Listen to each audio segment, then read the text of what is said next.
let go so I can be free. I take the weight on my shoulders. As I feel the sky come down on me, and I can't hold it much longer. Gonna let go so I can be free. Yeah, yeah. Oh, Ooh, it's a good day on South Territory live on a Thursday. Ready Peralta, who I actually think might be the contender for Mr. Smile in Major League Baseball. Take it from Lindor? Maybe. Ooh. Yeah, we can ask Don't him. tell Lindor I'm actually that. going to put that in my questions. I feel like Lindor would be okay sharing it with a pitcher. One pitcher gets it, one position player gets it. Player smile and pitcher smile? Correct, exactly. Okay. And on the pitcher front, Zac Gallen, who's a Cy Young contender and who's probably one of the more underrated pitchers in the game because he just hasn't been on this show yet, so people need to kind of hear his personality and what he's all about. He's going to join us, and then Juan Toribio talking Dodgers because they're smoking hot. You can say it. Jose Uribe? You were bringing up Jose Uribe. You know, there's probably about half the audience listening or watching that doesn't even know who Jose Uribe is. Think about it. Half our audience is under, I think, 35. So do they know who that is? Who Juan Uribe was? I mean, Juan Uribe. There was a Jose and a Juan. Was there? Yeah. Jose Uribe? Yeah, for the Giants. Kratzy? So a third of our show here doesn't know who Jose Uribe was. Correct. That's a good point. Under 35. Under 35. Oh, Jose Uribe, born in 1959. Yep, that's him. Yeah. Played for the Giants. Yeah. Juan Uribe didn't wear a cup. Juan Uribe did a lot of really cool things. Do you care to elaborate? I mean, have you seen Game 4 of the 2005 World Series, the catch he made where he dove in the crowd? Nobody talks about it because it was the White Sox, not the Yankees. No, Tell I us gotta about look it. that up. Was he pissed? Ninth inning, Yeah. bottom of the ninth, we're up 1-0, runner on second, foul pop in whatever they call it now, Minute Maid. And he runs over, jumps into the crowd, full extension, catches it for the second out. Next play, slow roller to the shortstop, throws out Palmeiro, Orlando Palmeiro. I mean, made two incredible plays to end the World Series. No mention. Nothing. No. Did you guys talk about it? Like, oh, it's not Jeter, so it didn't happen? Yeah, that's pretty much what I just said. But I'm saying at the time, Oh, yeah. you guys were like, That was one of the best really? plays you'll ever see that no one will ever talk about. Two of them. And 11-1. I'm just saying, pat my own back here. 2005 World Series. Best record ever in the postseason. We were good. So talk about us more, please. Mm-hmm. It sounds like a TikTok. Just don't show your rings. He's got one on, but you can't bring that to the ballpark. You'll get kicked out. True. Zach Zach Eflin. Eflin. Yeah, From Oviedo, Florida. exactly. Just wanted to let everyone know today I've got the shirt, foulterritoryshop.com. If you want one, softest shirts on the planet. Also, before we dive into things, I don't know, I feel like I might have to make this a thing until the bleeding stops. Pittsburgh lost again. And I actually just think the NL Central is kind of crumbling right now. I was looking at the standings and I'm like, who's going to be above 500? I actually do think the Cardinals are going to pick it up, which I've been saying, and they've mostly been playing better baseball, although the Cubs took it to them last night. Central? Well, the AL Central is terrible, and we knew that. And it's more that it's bottom, I was going to say bottom heavy. Is that the right word? Yeah, I guess. It's anchored down because the bottom just keeps going. Yeah, like Detroit's in second place. They're 17-19. There's no chance they finish above 500. The White Sox are struggle city. You going to make that shave your head bet with Detroit too? What, that they'll make the playoffs? No, they finish over 500. You'll shave your head? No, I'm not. No. I'm only doing like. You just said no chance on Earth. It's got to be like plus Yeah.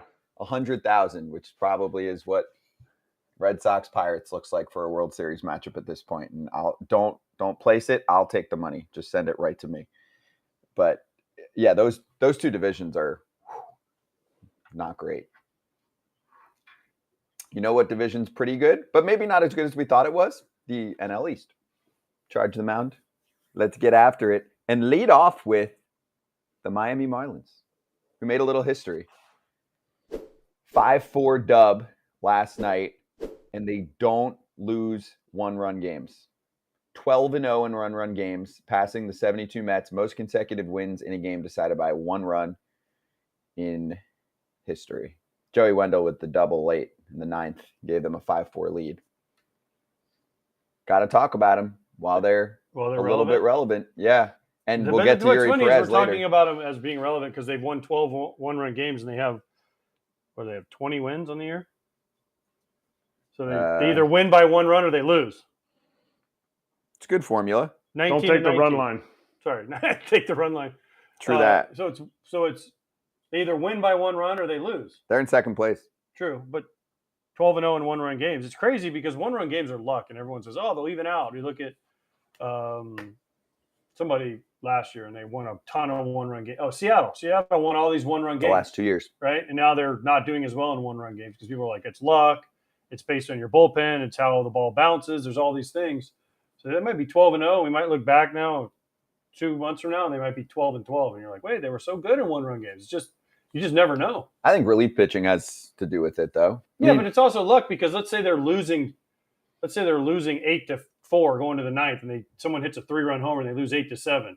They never really winning that game, so that's not a detriment on their bullpen. It's more of a hit on the other team. Sure. I'm just saying a lot of the time could be 4-4, and you get to the late stage, and one team scratches a run across. That's often a scenario. And if your bullpen's tight, then you're going to win those scenarios more. Seattle's bullpen's been pretty good the last couple of years. That's a big part of it. Sure. And, I mean, their best weapon out of their bullpen, you could make a case, him and Sewald, but they have a 2-headed monster, and Munoz is out. They have other good bullpen members, but those two have been the force for them, and they're missing half of that. I mean, obviously, this is historic, 12-0, to start the season. That's unbelievable. But it is directly affected by your bullpen because you guys know that, okay, so tonight, like, that's one of the reasons I went heavier on the Reds game. The Reds bullpen is good, and they have some really good pieces that can win you a close game. So you go to the 7th inning, you go to the 8th inning, you go to the 9th inning with your horses. Okay, well, they just won 2 games in a row. A team with a terrible bullpen, they can't go to those horses again. They have to go to the other guys who maybe aren't as above average as the other guys. And so to me, it is a precursor of what your bullpen can do. And the Marlins have always had great pitching. They've got great starting pitching. Their bullpen's been here or there, but they've obviously been picking it up because you got to be able to keep yourself in games because it's all talking about how to keep the games close, even like when you have extended winning streaks or losing streaks, keeping those games close. But the thing that's glaring to me about Miami, they have a -54 run differential. And the only team in the National League that has a worse one than that, nobody. So they're not only losing, but they're losing big, and they're only barely winning. So it's a precursor of them slowly sliding way back down. And he fucked with me good there. Nobody. I was like, nobody's a hell of a team. My mind races real quick. I'm like, who do you think's the next closest? Next closest. Cincinnati. Yep. -35. -36, you cheater. Nope, not cheating.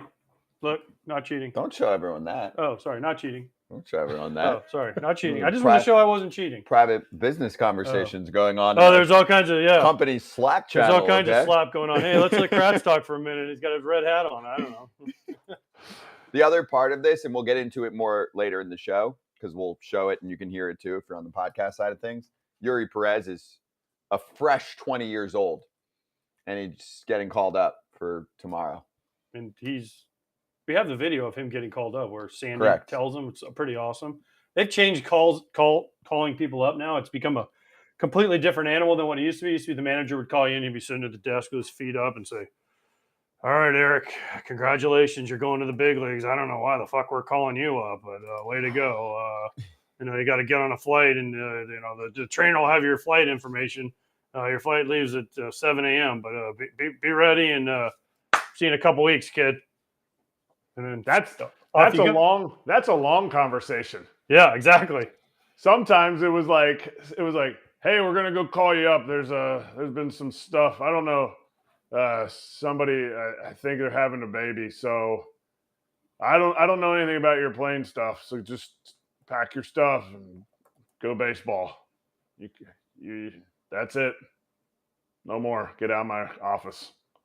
No hug? That was a hug. A handshake, maybe. You get across. It'd be across the desk Yeah. handshake. Hey, go get Yeah. him.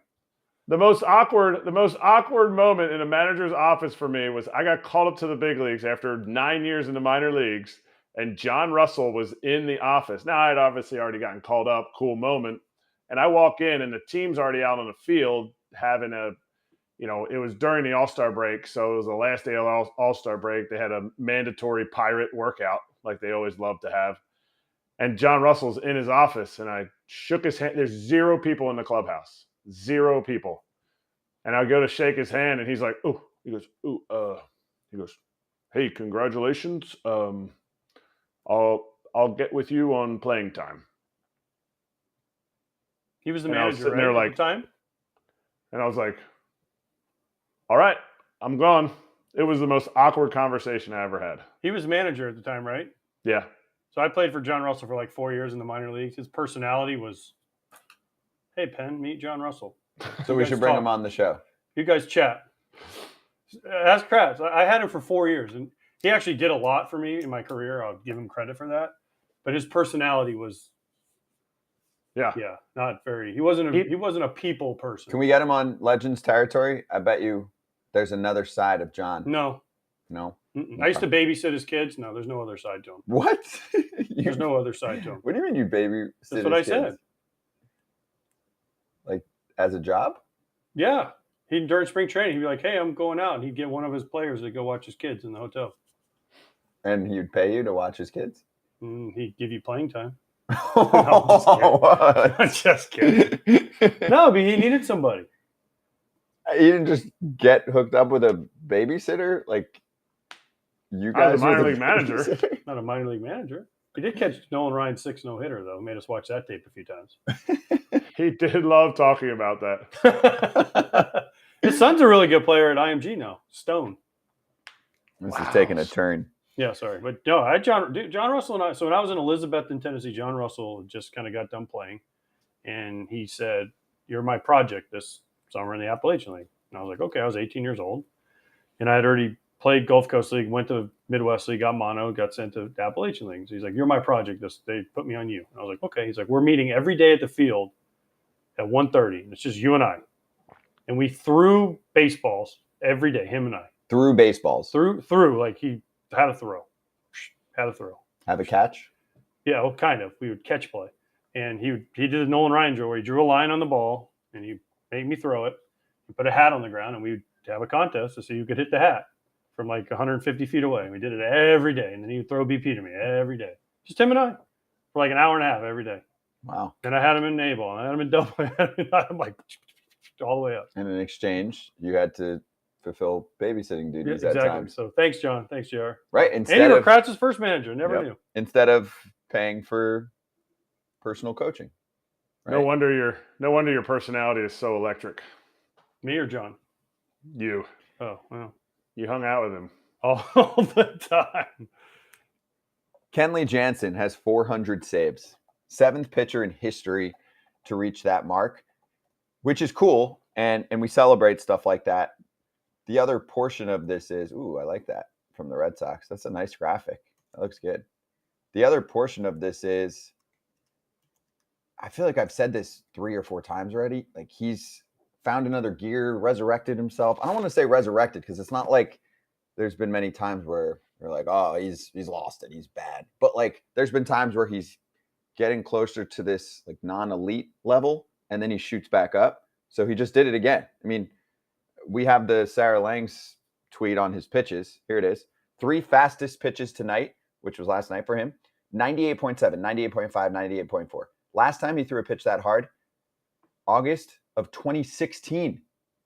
It's been a bit. That's a long ass time ago. And he's picked up his velo. We talked earlier this week with Pete Abraham about how he was pissed off about the pitch clock and people thinking that he wasn't going to be able to handle it. And he has completely squashed that. He's throwing harder. Some people are like, oh, our guy's going to throw with less velo because they're going to have less time in between pitches. And Kenley's like, no, screw all you, because you're trying to make me the poster boy for the pitch clock. And even the Red Sox were putting pitch clocks on him all spring training. And look at him. He's as dominant as ever right now for Boston. And a big reason why Boston is outperforming expectations. Two things on this. One, a little hyped because the Braves had him last year and didn't bring him back. So anytime you're pitching against your old team, you're a little bit hyped. Two, he was going for a big number. Anytime you get a number with the zeros, 2 zeros on the back in baseball, it's a big deal. So 400 saves is a big deal. And my final thing is, kind of had this argument, is he a Hall of Famer? Is Kenley Jansen a Hall of Famer? What's the number? Because you look at the people who have done it. John Franco, he's not in the Hall of Fame, right?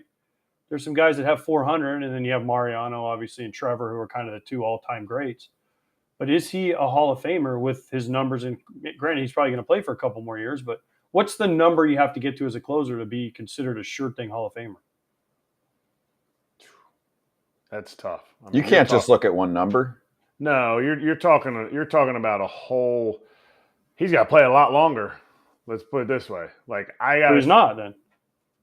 You don't think he can make it to 40, 42?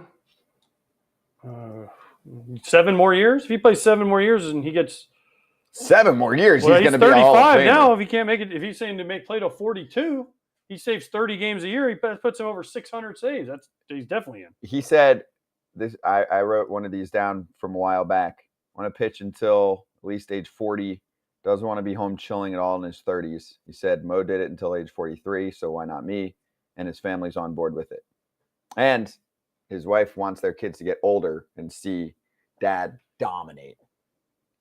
Well, he's a guy that made it till 40. It's hard. Right? It's hard. What's your advice for Kenley? It's hard. Well, I don't know how old his kids are. I don't know the age of his kids. They're young. I mean, they're probably, my guess would be like 3 and 6. Or... Mine were 10 and 9, 11 and 10, I think, when I retired. Mm-hmm. Something like that, 11 and 9, 11 and 10, around there. And they remember me still playing, and that was always awesome because a lot of guys, I had kids when I was a little bit later, and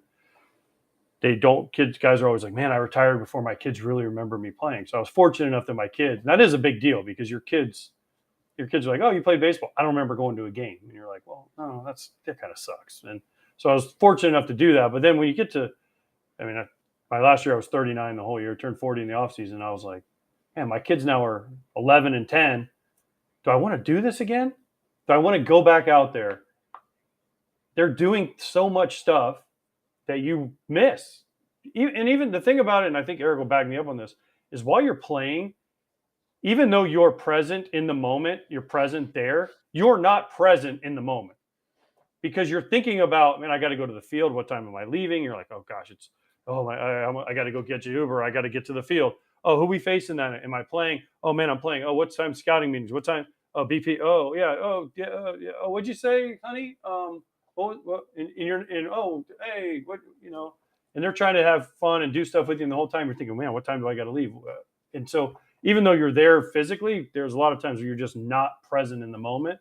And that wears on you after a while. At least it wore on me because I'm thinking, man, I missed 10, 11 years of my kid's life. Now you got half the year, though. In the winter, though, you can be more present, no? 4 months? Kind of. You are, yes. But you're still thinking, all right, I got to work out. Yep. Right? I got to do this. I got to do that. You try to get it all done, but there's still things you miss.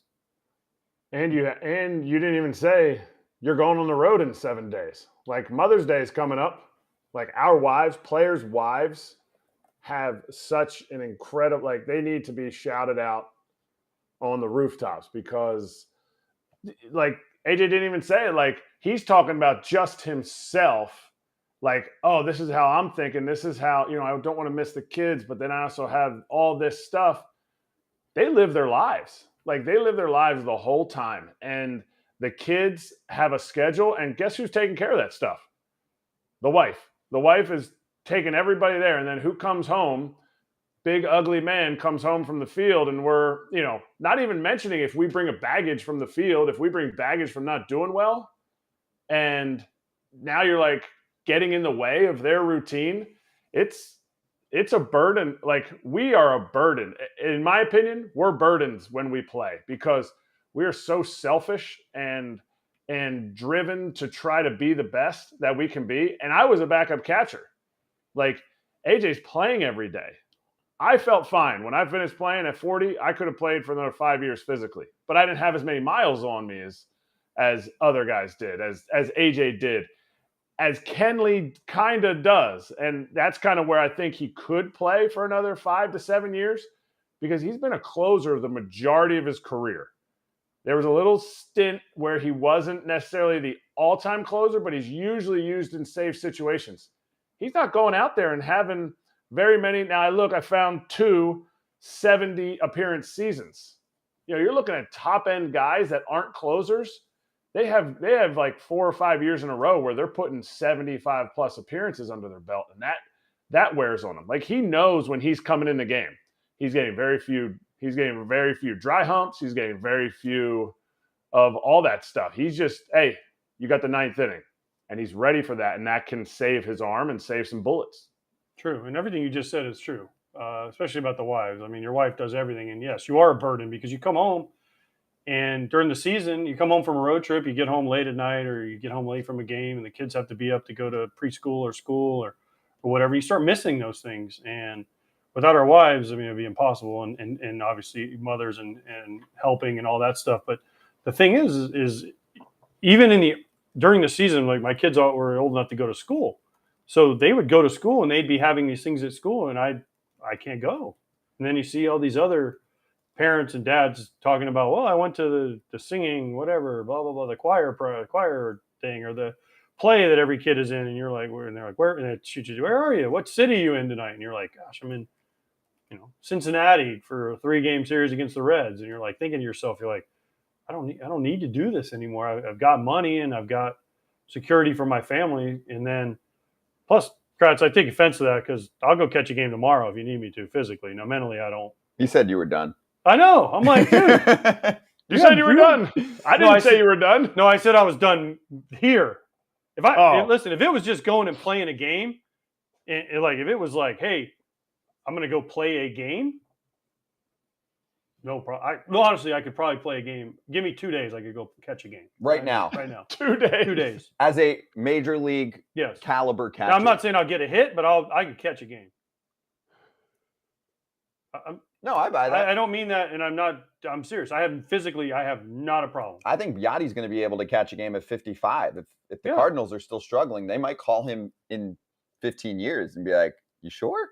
So, like, Snicker, when I was talking to Brian Snicker on last Saturday when we did the Braves-Orioles game, and I was asking about Murphy. I said, talk to me about Murphy. I'm like, he's a bigger guy. How does he do catching? He goes, because I played for Snicker in 2016 when he first became the Braves manager. He said, you know what? He reminds me of you in one way. And I said, what's that? He goes, there's no effort when he catches. He says, like, we had Brian McCann who was sweating to death after every game. He's like, you play a game, you come in and it's like, yeah, whatever, let's go play another one. He's like, that's how Murphy was. And it wasn't a huge physical toll on me to play a game. It was just mentally, I was like, I don't want to talk to the media, and I don't want to fly, and I don't want to travel, and I don't have to deal with this, and I don't want to miss my kids' stuff, and I don't want to be away from home, and I don't want to not see my wife, and I don't want to do all these other things. Whereas the physical part, but the mental part starts getting in the way of this, and then this, and you're just like, all right. And if I'm not fully committed to it, I don't want to do it. That's why I was done. It wasn't because physically I couldn't do it. It was just mentally I wasn't there enough. Physically, you were born to be a catcher. Sometimes you're just lucky genetically. Yes. Yeah. So thanks, Mom and Dad. I love you. We're getting deep into Dodgers in a few minutes, so I do want to just grab a couple other headlines from yesterday. We spent a lot of Mets therapy time yesterday. Justin Verlander did what he was supposed to do. Be a stopper. He shoved. He said he was making some mechanical adjustments, trying to get timing right. It worked out. Said a few minor tweaks during the game, especially in the third inning, that all of a sudden felt right and just kind of went from there and kept that feel. That's why I'm a pump the brakes guy with the Mets on the downside of things. I'm like, they're going to be fine. Now, fine doesn't mean they're going to win the division, but this is not a bad team. This is a good team and most likely a wild card team. JV, 7 innings, 2 hits, an earned run, 2 walks, 7 Ks. Yes, it's the Reds, but also it's in Cincinnati, one of the more difficult ballparks to pitch in. So he did what he was paid a lot of money to do. So did Alonso, back-to-back days now with a homer. He's got 13, and they win a game that, in my mind, is the Mets' identity. Verlander is Verlander, Alonso homers. It's that kind of shit, to me, that is what the Mets are all about. And that's why, obviously, you need to get Scherzer right. But if you start getting the top end right, they're going to win enough games to be a playoff team, in my mind. That's why you pay. That's why you pay what you pay. Like, if you have one ace on your staff, you're always like, all right, if we lose today, we got our ace going Tuesday. And that's what they have in Scherzer and Verlander. They just need to me, they'll be that wild card, agree with you, Scott, but they need to figure out how to not be the Yankees in the playoffs. How to be that team that can fight and claw through the playoffs, because they're going to be there. We've seen it year in and year out. True. The thing for me is Max has struggled. We hit it all. Carrasco did not pitch. Quintana hasn't pitched. Senga's getting hit today in Cincinnati. Yep. They're down 4-0. Who's going to be the other guy? Their bullpen hasn't been great. And to be honest with you, they haven't swung the bats very well. So it's kind of a combination. Yes, I get you look at the back of their baseball card and say, man, these guys are all going to do this and this and this. But what happens if they don't do that? Everyone has bad years. Yeah, but you can even make have that bad case. years, Scott. No, I don't. You can make that case for any ball club. Oh, if this guy doesn't play well, this guy doesn't play well, this guy got hurt. No, I mean, Ottavino's good. Robertson's been great. And offensively, Pete is doing what he's supposed to do. I think Lindor is going to pick it up again. It's been a slow start the last few years, most of the time, right? I mean, not last year, but prior years to that. So Nimmo's good. There's enough there, in my mind, for them to be playoff relevant. Team. Yeah. But not a World Series winner, what they want, probably. Yeah, but the whole thing is, what's the top of the rotation look like in late September? Is Scherzer back to Scherzer? Is JV being JV, which I think that's even more of a lock right now, just because Max is dealing with the injury. But if those two are there and they're a wild card team, you want to face them? Want to face the Mets in a little series to start off your postseason? And you just got to get 3 hot bullpen guys. Yeah, exactly. So, and then Diaz comes marching back to the trumpets. Just saying. All right, let's do Dodger talk. Such a Mets homer. Me? Not me. Not me. If he comes back for the playoffs, he might be limping. He might be limping to the trumpets. I think Diaz on one leg might get the job done. Let's talk Dodgers, because they are freaking soaring right now. Juan Toribio, friend of mine, joining us right now to give us the scoop on this ball club. Covers them every single day, and you can follow him at Juan C. Toribio. Juan, great to have you on, man. How you doing? And most importantly, too, for what you're doing on a daily basis, how fun is it to cover this team at the moment? Yeah, no, thanks for having me, guys. I appreciate the show, so this is pretty cool. And yeah, no, it's been a fun couple of weeks for sure. It was a slow start to the season for the Dodgers, which is something we haven't seen in a long time, but they seem to have kind of picked things up. I mean, you guys can kind of appreciate it. I mean, a lot of new faces. They were trying to figure out what type of clubhouse they were, but I think they're starting to figure that out.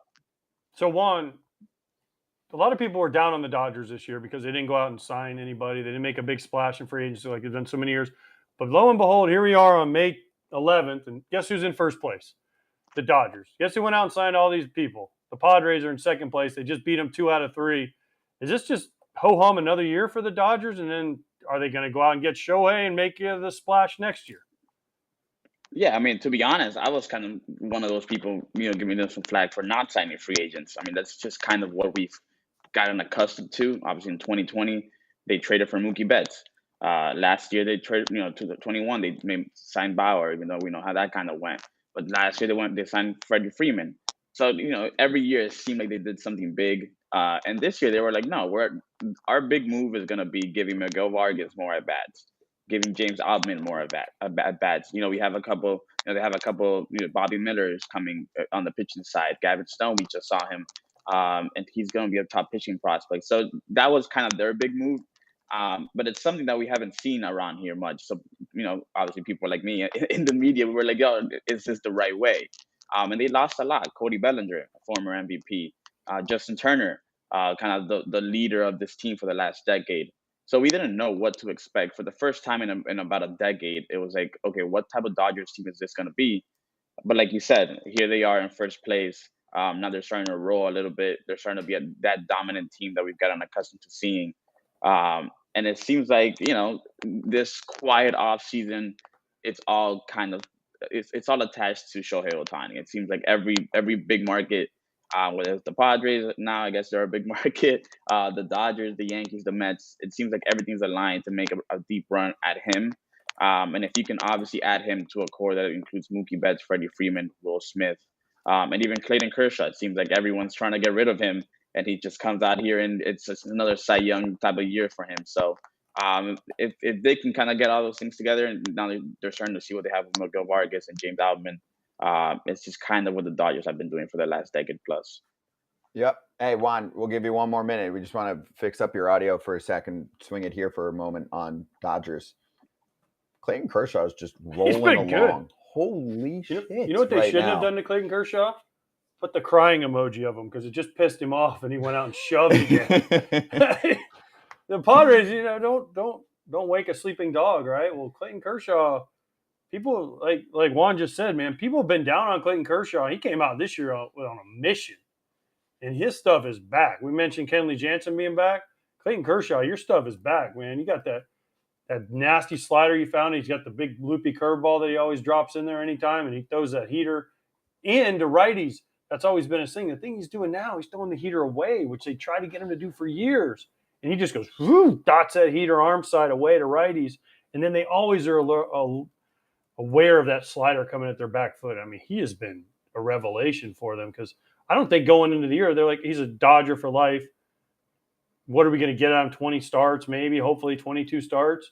Well, he's pitching now. He's not only as an all-star, he's in the Cy Young conversation right now. Is he about to mess around and make 30-plus starts? I hope so. I don't know that the Dodgers will let him. I hope he does, because I love watching him pitch. Juan, what do you think? Is he about to mess around and make 30-plus? Because, Juan, I'm looking at his start totals. Let's do quick trivia and see if he knows. Do you know the last time Kershaw made 30-plus? And technically, I could be that nerd and be like 29-plus. But the last time he made 30-plus starts was what year? So I got on the beat in 21, and he hasn't done it since I've been here. So not even close. Go way back, Juan. Let's say 17. 2015, 33 starts. Yeah. I mean, it's been a while, and I think this is the first year in a while that he's kind of come in really healthy. Even last year, he didn't pick up a baseball till January 1st. He had the forearm thing after the 21 season. So this is the first year that he's like, all right, I'm back. I'm feeling good. There's always the chance that the back kind of flares up on him. That seems to be the biggest thing with him over the last 4 or 5 years. But if that doesn't happen, I mean, I don't see why he can't make 31, 32 starts and, mess around and win us another Cy Young. Juan, did you see the crying thing in San Diego? Yeah. Crying? What did you think as a Dodgers beat writer? I'm assuming, I could be wrong, I'm assuming you're a Dodgers fan. No. I mean, I'm from the East Coast, so no Dodger affiliation. But I was pretty surprised. I mean, I think if they would have done it with, like, I don't know, not to name names, but like Tony Gonsolin or Dustin May or one of those guys, I would have been like, all right, whatever. I kind of understand it. But Clayton Kershaw, he's just a big part of this game, right? Like, there's certain guys that it feels like you just don't necessarily do that to. Maybe that's just me. I mean, you guys are former players. Maybe you guys have a better perspective on that. But he seems like the one guy on this Dodgers team that you don't kind of do stuff like that, mess around and joke around and stuff like that. But that was just my perspective on it. And I'll tell you what, it kind of pissed off the Dodgers. So they wouldn't say it publicly, but you can kind of tell, and it's been, I think it was something they kind of needed in a weird way. I think they've kind of approached these games against the Padres as, it's just another game. It's just another game. But the other side is not approaching it as just any other game. And so I think at some point they needed to kind of wake up and just say, okay, they have all this talent now, because there's no denying that anymore. They are, they can still kind of be that little brother or whatever it was, but the talent is there. So they kind of had to start taking them seriously. And I think that little meme, and I think the next day Mookie Betts kind of pointed out some sign that talked about him, how he eats corn. Another double innuendo there. But I think those two things kind of like pissed them off and said, all right, if you guys want to start playing with us, now we're gonna have to start playing back. Did you see that? You don't think they felt that last year when they got bounced as a 108-win team out of the playoffs? Or did it take this picture for them to feel that? Because they dominated them last year. I think they just said they beat them like 5. I think the Padres only beat them 5 times last year. Yeah, I think that's kind of the interesting part, right? It's like I don't think they actually did feel that last year. I think even when they went down 2-1, we went inside that clubhouse and we said, "Hey, you're one loss away from this season ending, this magical 111, one of the best teams of all time." And to a man, everyone said, "No, we'll just come back out here tomorrow and just treat it like any other game." And I remember kind of walking away like, I kind of get that mentality. That's what's made them so good for so long. But at the same time, like you're one game from elimination, right? And kind of getting embarrassed by a team just across the street that like you don't want to lose to. So I'm like, maybe they should kind of treat it as more than just any other game. So I don't even think last year, I think when it all ended, it kind of like smacked them in the face a little bit of like, wait, did we just lose to that team that we just kind of dominated for 7 months?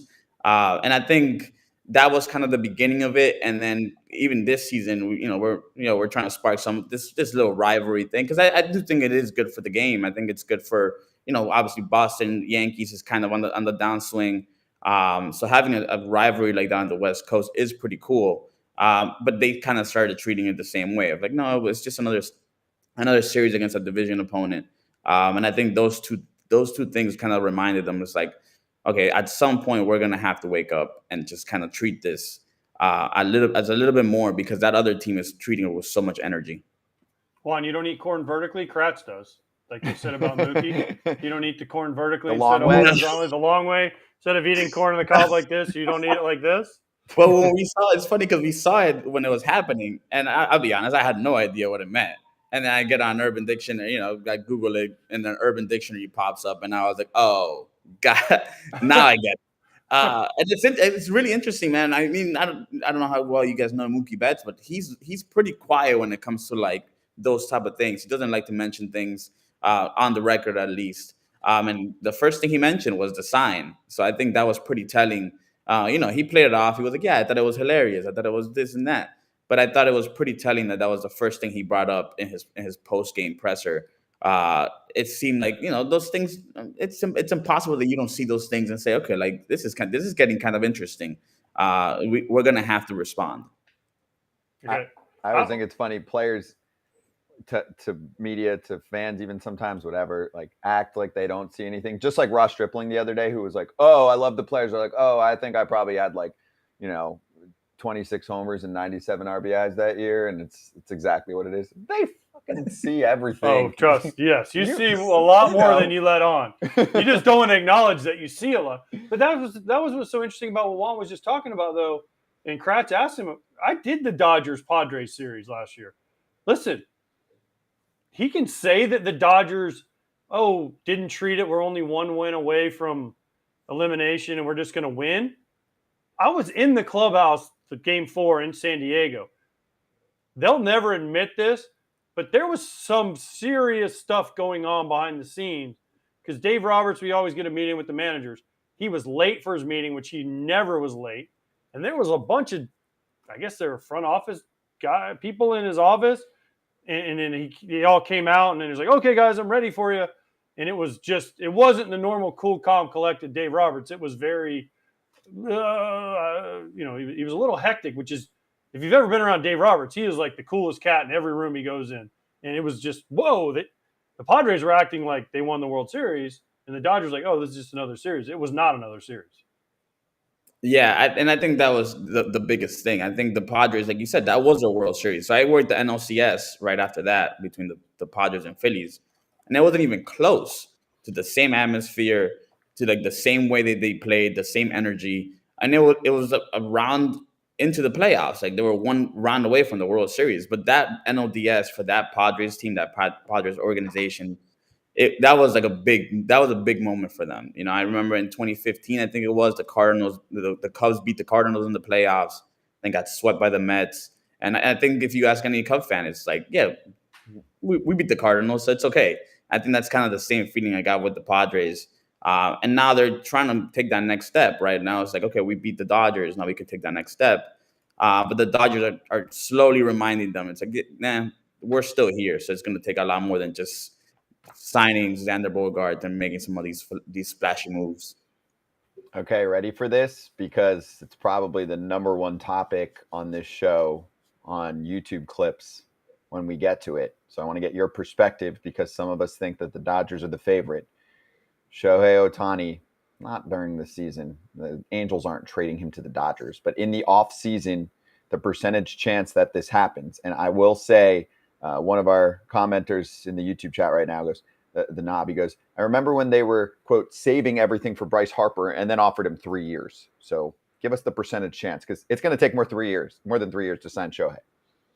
Yeah, I mean, I think the Shohei thing is a little bit different, right? I think Shohei, as much as he makes sense on the baseball side, right? You add another ace to Julio Urias, and well, Julio Urias might be gone if they get Shohei Ohtani. Obviously, he's a free agent as well. So you get your immediate replacement for Julio Urias, right? You pair him up with Clayton Kershaw, that we just talked about. He's still really good. You pair him up on the pitching side, and then obviously you pair him up with Freddie Freeman, Mookie Betts, and Will Smith on the offensive side.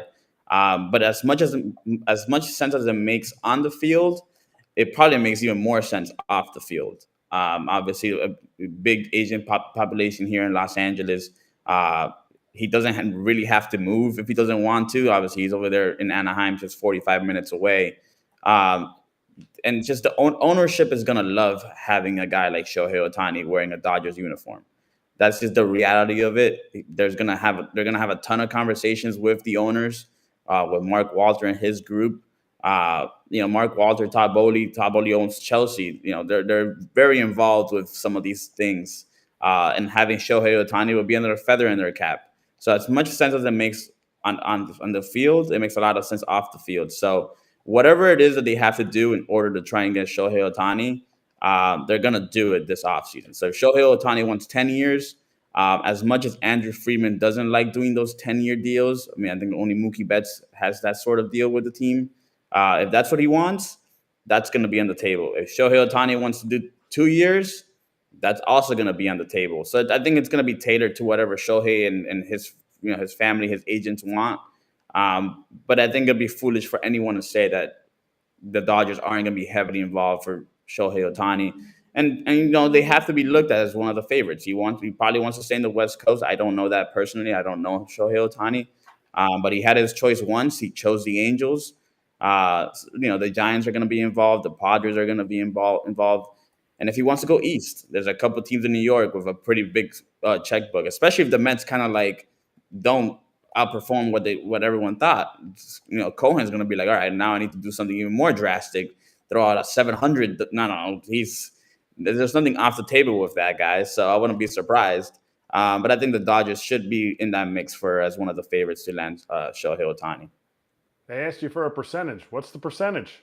That was my long way of like dancing around it a little bit. No, that's not. I'd probably say, let's see. I would give it a 45-50% chance. I think it's going to be a coin flip. I mean, I think, like I said, I think it's going to be one of those things where the Dodgers are going to do whatever they have to do to try and get him.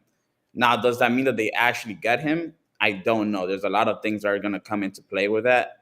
There's going to be a lot of money thrown around. There's going to be a lot of everything for Shohei Ohtani. I think there's going to be a lot of teams are going to, maybe even a surprise team that we don't talk about. And it depends on what he wants. If he comes here as great of a star as he is, he's going to kind of have to share a little bit with, the likes of Mookie Betts, who's going to be here for the next 9 years. Clayton Kershaw is still the face of this franchise, whether he makes $17 million or $30 million. So he's going to have to somewhat share that. So if he's okay with doing that, it makes perfect sense for him. They're going to accommodate whatever it is that he wants, pitching every 6 days. That's what the Dodgers like to do. So it makes a lot of sense. So I'll go with 50% just because they should be in the mix. They're going to be one of the 3 top 4 teams. So I'll put those odds at like plus 125, I guess. Okay, I like those odds. Do you hear players in the clubhouse talking about that? Like, have you ever heard anybody even mention like, hey, maybe we'll get Shohei next year too? I think I've definitely heard it, but it's not like a, hey, do you think we're going to get Shohei Ohtani? I mean, you know how players are. They're pretty focused on this particular season, this particular team. But I think everybody is aware of what's kind of going on, right? Like, especially like the Mookie Betts or Freddie Freemans, who are going to be here for a while. Actually, they will never admit this, but they know what's going on. This is like a guy who, I'm a big basketball fan. I remember when LeBron James was about to be a free agent. Everybody knew that LeBron James was going to be a free agent, and the teams that were going to be in that mix, everybody knew who those teams were. So I think that's kind of what Shohei Ohtani is going to do. I just hope he doesn't do an ESPN special like LeBron James. Let's not have a decision, okay? Let's not have a decision. I think it'd be that was awesome. just so dumb. So dumb. Just pick your team, dude. No, he's going to come on foul territory. And if you can get him to do that, then I'm all for That'd it. be good. Yeah, that would be awesome. I know a little Japanese. Yeah. Yeah, me too. Word on the street. He's going to announce it here. I don't know. Just saying. Hey, on the topic of the Dodgers making moves and spending money. So one of our regulars here in the chat, Toasty, said, has there been conversation about signing Will Smith long-term? And I love the backup here. He goes, just this year, 15-5 with Smith in the lineup, leading the team with 177 weighted runs created plus. So his best hitter right now on the team. Strikeout rate only 6%. Another team best by a lot. Fantastic player. Yeah, I mean, there hasn't been a lot of conversation over the last couple of years. They tried a little bit when he was younger in his career, like they do with every young player, try and give him one of those 6 years, $50 million deals or whatever, kind of that range. And now, I think Will Smith is outplaying what they probably want to give him at this point in time. I mean, I think Will Smith is one of those players that I always tell people, like, he's good, right? Like, everyone knows Will Smith is a really good player. And then you watch him play for like 5 games and you're like, he's not just a good player. Like, this guy's a superstar. I mean, he's like incredible. He kind of makes the team click all together. He doesn't strike out. He draws walks. He hits for power. He hits for average. So he's like the perfect guy to have behind Mookie Betts and Freddie Freeman. And like you said, 15-5, he went down with a concussion and the team just forgot how to hit. Like, completely from 1 through 9, the team just forgot how to function offensively. And then Will Smith comes back and they're back. They're the Dodgers again. So I think he's one of those guys where if the Dodgers can lock him up here in the next 2 years, he's going to make a lot of coin in free agency. I think he's going to be a guy who's going to, especially if the Dodgers, get Shohei Ohtani, he might just outplay his time in Los Angeles over the next couple of years. But like I said, catchers don't get enough love, right? AJ and EK, like, this guy's it's unbelievable. True. He plus he's hidden behind Mookie and Freddie and Kershaw and Arias and everybody else that the Dodgers have. The one guy I want to ask you about is Outman. He's a little older for a rookie, 25. I saw a stat which still blows my mind. He's older than Yordan Alvarez in Houston. Yordan Alvarez seems like he's been around for 20 years already. Yeah. But how good is this kid? And is he the favorite for the Rookie of the Year this year? Yeah, I think he should definitely be up there. I think it's going to be between him, Corbin Carroll, obviously, and then Miguel Vargas. I think some people who's also on this team, which is pretty remarkable, but he has an 800 OPS despite like having a broken finger for the first couple of weeks of the season. But I think as far as James goes, yeah, he's really talented. And I think he's one of those guys that nobody really saw this coming from. Gavin Lux went down with an injury this year, and that opened up a roster spot for somebody. Obviously different positions, but they needed a left-handed bat to kind of fill in that hole for Gavin going down. So they were like, all right, let's give James an opportunity, right? Let's give him a runway to see what he could do. And then the kid just answered with 7 home runs in the first month of the season. So I think there's going to be some ups and downs. We're seeing one right now. He strikes out a lot. That's just going to be part of his game. He's got an interesting swing. And now opposing pitchers are starting to attack him the way that people in the minor leagues did, right? Which is just spin him. At the beginning of the season, it was just fastballs and then, say a slider, cutter down and in. And that wasn't working. So now they're starting to bury the fastball, bury the curve a little bit, high fastballs. And that has given him some fits a little bit. But now he's trying to make that adjustment that every rookie kind of makes. Is he a 1,000 OPS guy? No, that's probably not realistic for him. But he can somewhat be in that 850, 800, 900 OPS, which is still a really good player, obviously. And he plays some pretty good center field. He can shift over to left field whenever he needs to. So he's been a pleasant surprise for this team. So I think between him, Corbin Carroll, and Miguel Vargas, like I said, was another rookie with the Dodgers. I think it's going to be a pretty good race down the stretch. Juan, we got one last one in here. You said you're a basketball guy, okay? And your Twitter account for everybody who's listening is Juan C. Toribio, okay? Yeah. And the picture you have on there where it's you, Ray Allen, Reggie Miller, and Steph Curry, it's just an epic picture. I'm not going to leave. People got to go and look at it. It's an epic picture. Who passes you the ball first out of those three? Ooh, that's a good one. Let's see. Of those three, I'll say Steph Curry. I think he's like the only one that really passes. I think Reggie Miller and Ray Allen are more just. I think they chuck the ball a lot. Yeah, but that was a good one. Someone actually sent that to me. So I always joke around that nobody can guard me. But I'm like 5'7.5". My basketball days ended in high school. But I just kind of have this running bit of I'm an elite hooper. So someone actually sent me that picture after Steph Curry broke the 3-point record, and I was like, yeah, I'm definitely using this one for my Twitter photo. So if anyone wants to try and guard me, the invite's open. Oh shit! Oh, be careful because I ain't a very good guarder, but I'm a really good hacker and fouler. This guy's ready to roll up the sleeves a little bit. Yeah. I led the Skyline conference or whatever in fouls and foul outs when I played in high school. I can see that. Charges. Yeah, charges for sure until they freaking worked me. But hey, awesome stuff, man. Great having you on. And by the way, for our audience too, because we want to make sure we get some Dodger love in there. Evan Phillips is joining us tomorrow on the show. But Juan, great to have you on, man. You can check out all his work also on MLB.com, and we'll talk to you again down the road, dude. Appreciate the support of the show. For sure, guys. Thanks for having me. Thank you, Juan Toribio. And yeah, I mean, with Kershaw, the other thing I don't know if we mentioned this, I just wanted to say the day before that was the Syndergaard blister. So he's done after an inning. So they worked the whole damn bullpen through and won that game. And then Kershaw saves the day with 7 innings. So that was good shit. Just saying. It's been a long career of Clayton Kershaw saving the Dodgers at numerous times. Mm-hmm. For the bad rap that he got for many years of can't pitch in the playoffs and this and that and can't pitch in pressure games, dude's done a lot of good things.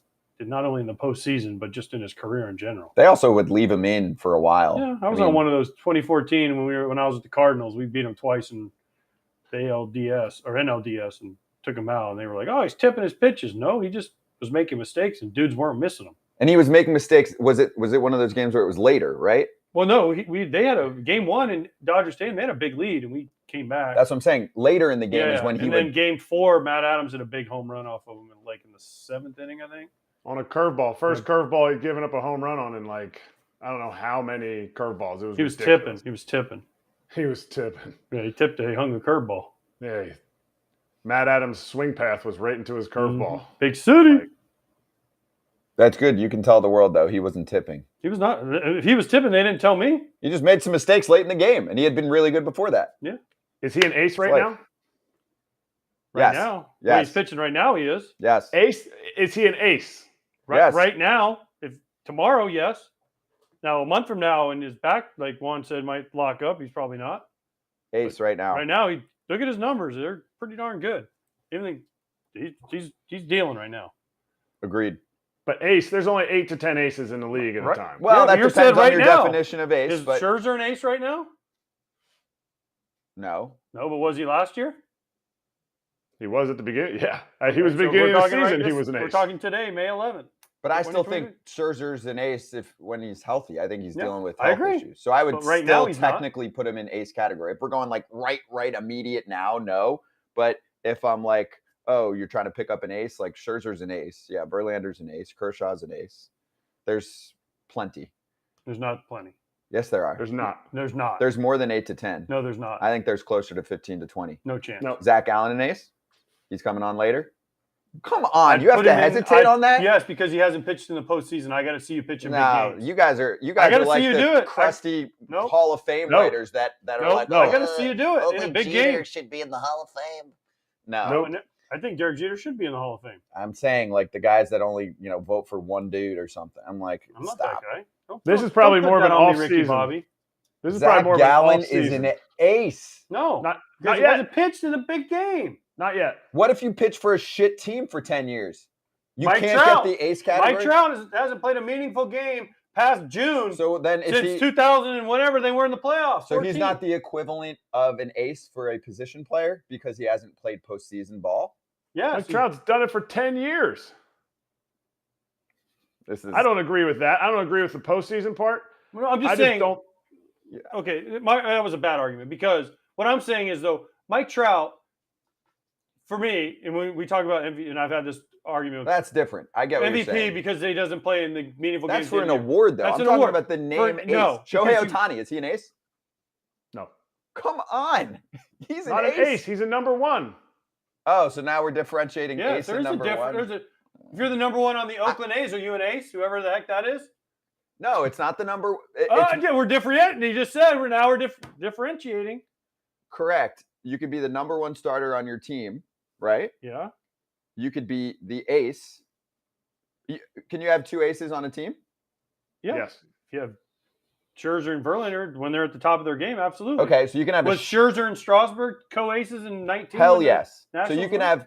Framber Valdez and Verlander last year? We're just going over the definition of a term here because, yeah, you can be the number one starter on the A's and you can be terrible because their team's terrible. So, yes, then you're not a one. I mean, technically, sure, you're the one on their team, but you're not a one, right? Like I do that often too. I go, oh, that guy's a one.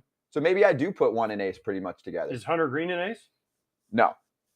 Why not? He's the number one starter for the Reds. But he's not a one.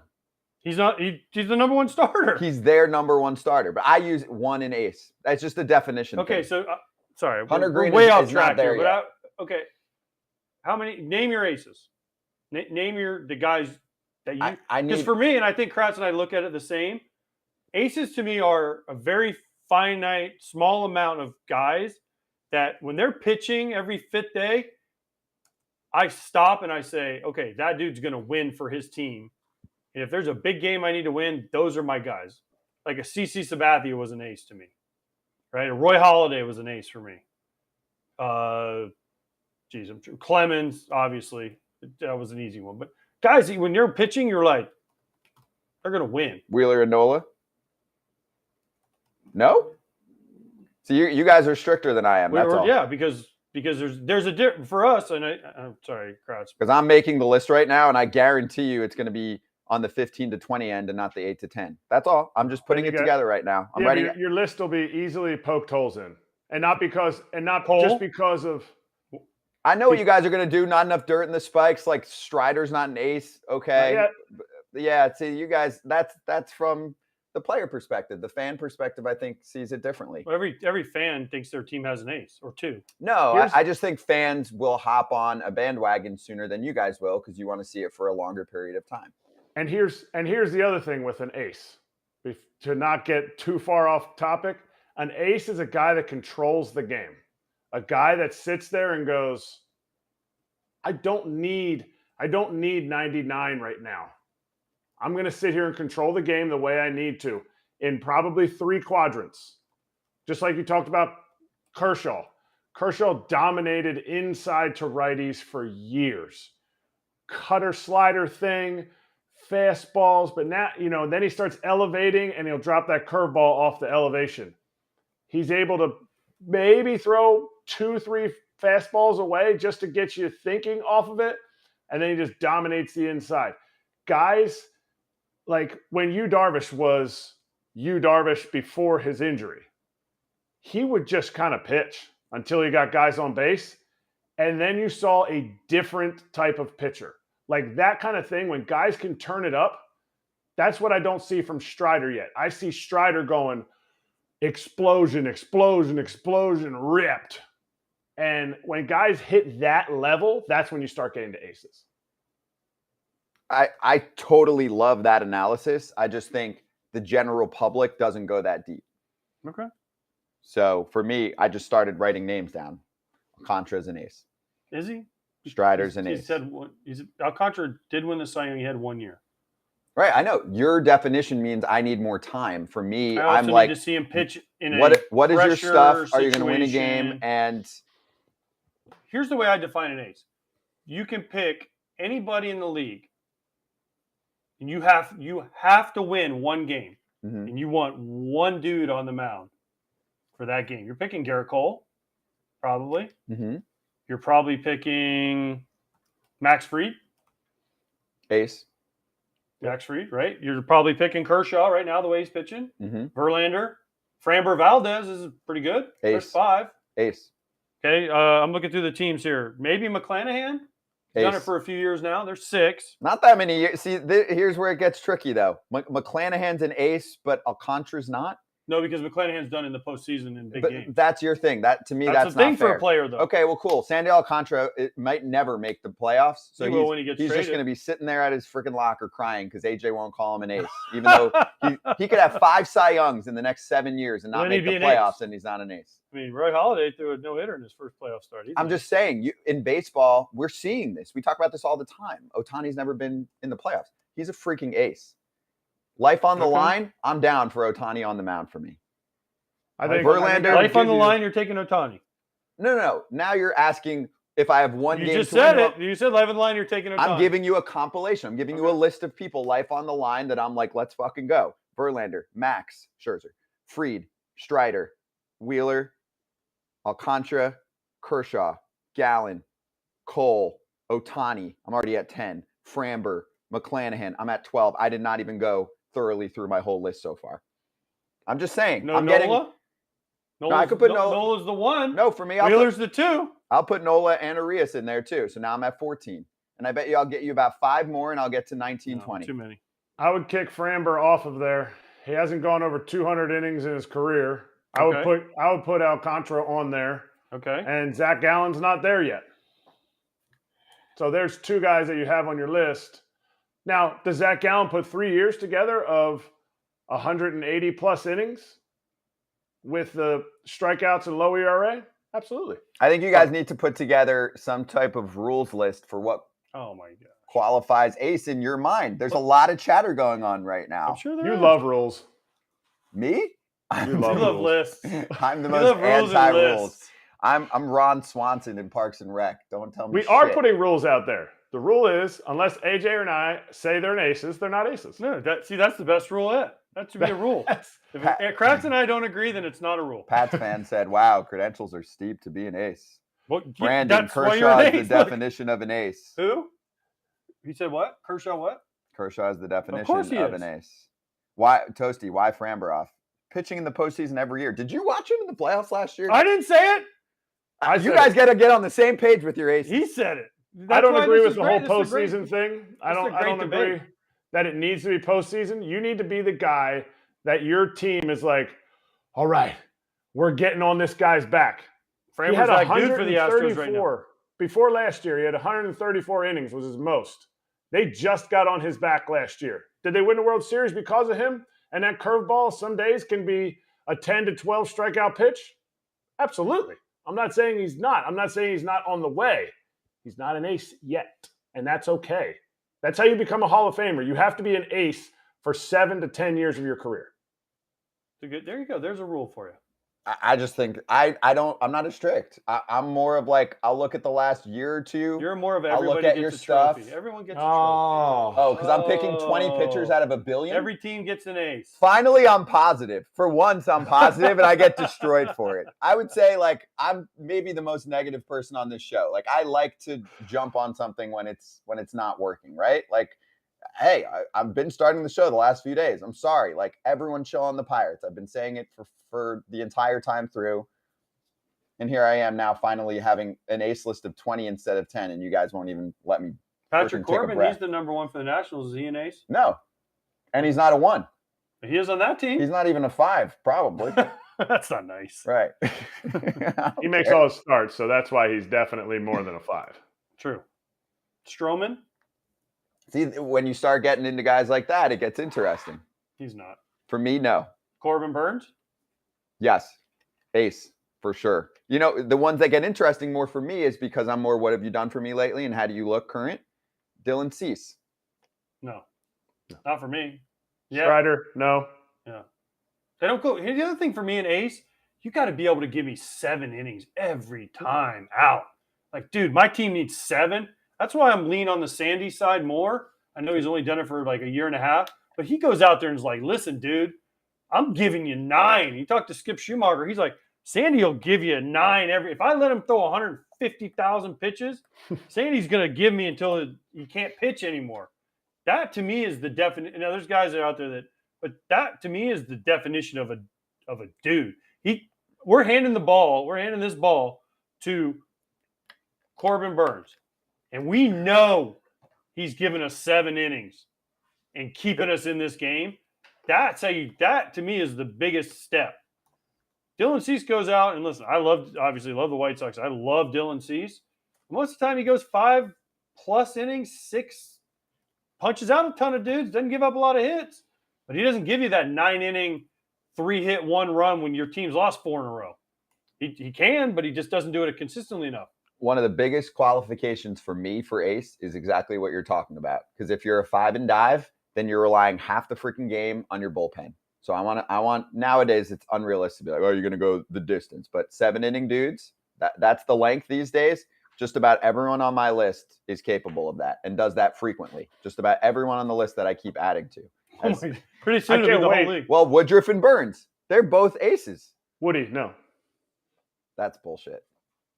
I'll tell it to his face. He's done it for a while. I agree with Kratz. I'm sorry. Not with you. All of the guys on my I'll list say so far do 7 often.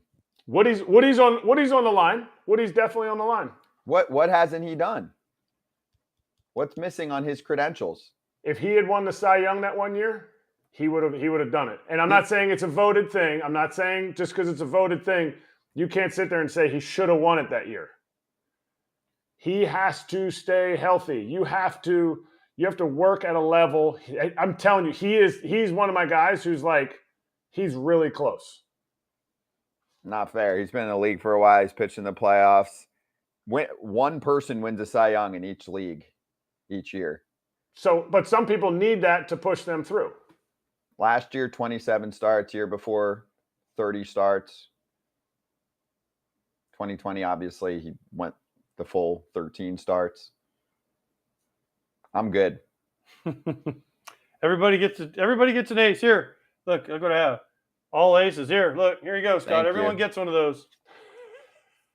That's Pedro. He was an ace. Pedro, ace. Yeah, even with Ace. that hair, he was an ace. When they do the expansion, that's going to be the first thing they're going to say. Well, when we give these 2 expansion teams, they have to be able to pick from the aces from this list. So they have an ace. Everybody has one. Nah. Well, soon we're going to have a ton of aces because that might be the name of the Vegas MLB franchise. I mean, that's such an easy name for them too, right? There's others too. There's a lot. We could spend a whole show on that. All right, let's do That's What He Said before we get to Freddie Peralta. So, here, this is so perfect. Oh, no. The first guy with the line, and it brings up a great debate in itself, but That's What He Said starts with Kevin Gossman, who I'm sure for you guys is definitely not an ace, right? Well, it doesn't matter what we think. We know what's right. I'm saying you guys are the grand decision makers on ace. Is he an ace? Not yet. Okay. High praise for the Phillies is what he said yesterday. I think they're the best lineup in the National League from top to bottom. And that's saying something just because for the short-term thinkers, they're going, oh, the Phillies, they're 18 and 19. All right. Bryce just came back. They signed Trey. Schwarber doesn't heat up usually until June. And we can go on and on. You're laughing, but you know it's true, Kratzy. Like, people that are worried about Schwarber right now are just dumb and are not watching the game for the past few years. Sorry, he just kind of floats around, stays level, and then takes off when it gets warm. It happens for a majority of the years of the prime of his career. So anyway, are they the best offense? The Braves would have something to say about that, but I think that's honesty from Gausman, because he just faced that lineup and he knows what kind of effort he had to put into that lineup. But it was kind of like a pat himself on the back too. He's like, that's the best lineup. And how many runs did they score? 1. I did really good. I did really well. Look at me. I pitched against the best lineup in the National League. Right, but to me, he's showing his emotion in that interview in the sense of like, this is what I felt. I feel like they are the best lineup, and I feel like they are too. I think not the best in the league. I think they're definitely a top 3. I mean, I would sit there and say the Braves are deep and suffocating. But from there, maybe Padres? them, Phillies, Dodgers, Padres are all in there in the 4. Who's number 1? Braves. Braves for you? I have to say the Braves. They are tough. They just strike out a little too much. Who strikes out less as a lineup? And don't even look at stats, just Braves. Player-wise. Braves. Braves more contact lineup than Phillies? No, Phillies. Really? I'll look it up. Harper, Castellanos. I'll look it up currently. I mean, JT puts the ball. JT and Murphy this year, or actually Murphy's having a better year so far. The Braves have struck out 326 times. The Phillies have struck out 321 times. So it's equal. Same. It's a wash. Those two are close. I'll take the Braves. Take the Braves? Braves? The Braves for me have more speed, power combos. I know they have Trey Turner, but for me, you have Acuna, you have Albies, Grissom when he's playing, or Shoemaker, Arcia. Olsen can do damage, takes his walks. Murphy's on fire. Austin Riley, we've seen what he can do. Rosario, and then Michael Harris hasn't even got going yet this year. Yeah. Another power speed guy. I agree. I'll go Braves. You have Michael Harris hitting 8th. Yeah, I'll go Braves. I'm with you guys. Slight edge, but I think it's really close. No, it's close, but really close. Yeah, it's close. The Acuna last year versus this year, completely different ball player. He's back, and the Murphy edition. He's the best catcher. He might be the MVP right now. So I'm with you, but it's close. I saw some Braves. True. Some Braves hitters last year, and it could be a heat kind of thing. Could just be what happened. They kind of got a little tired towards the end of the year, and they weren't driving the ball out of the ballpark. So that's what's interesting to me is like you got a guy like Schwarber, who's the reason he always hangs around and has a great year is because he's always getting on base. And he has down times average-wise and all this stuff, but he has a shot like the lineup is just it's suffocating, and they're both equally as suffocating. So you start getting down to like Orlando Arcia or Bryson Stott or Brandon Marsh is a big reason the Phillies lineup is so much better this year. Castellanos is hitting like the Castellanos that they brought him in for, not like he did last year. They have Real Muto, but what Murphy's doing behind the dish, like I started watching his game the other day where he hit 2 dingers, and I'm like, this guy could be possibly like an MVP type of candidate behind the dish. He probably won't get enough playing time to get the numbers to be MVP, but he DH'd yesterday. That lineup is scary canary, and they're known for their pitching. I love that we have statisticians in the chat too. Toasty said Braves 116, weighted runs created plus, Phillies 102. That's good. And to me, that's still there's definitely an edge there, but Bryce is back. Who is Toasty? It's Toasty, man. I love you, Toasty, because you make Scott's life. Well, no, he's one of the smarter baseball fans out there. But I mean, he's always commenting with stats. So I want to know. I want to meet this Toasty fella. You want to meet person? Yeah, we can hit a game. Toasty, give us info. We'll do a meetup at a game. AJ and me are going to hit some games soon. He just doesn't know it, but we're hitting some games. I'm hitting a game on Saturday. I mean, I hit a lot of games. I'm saying like as a fan, we're going to hit a game, or kind of as a fan. We're going to hit a Rays game. No, I thought you said we can go to a Rays game. We can. Yeah.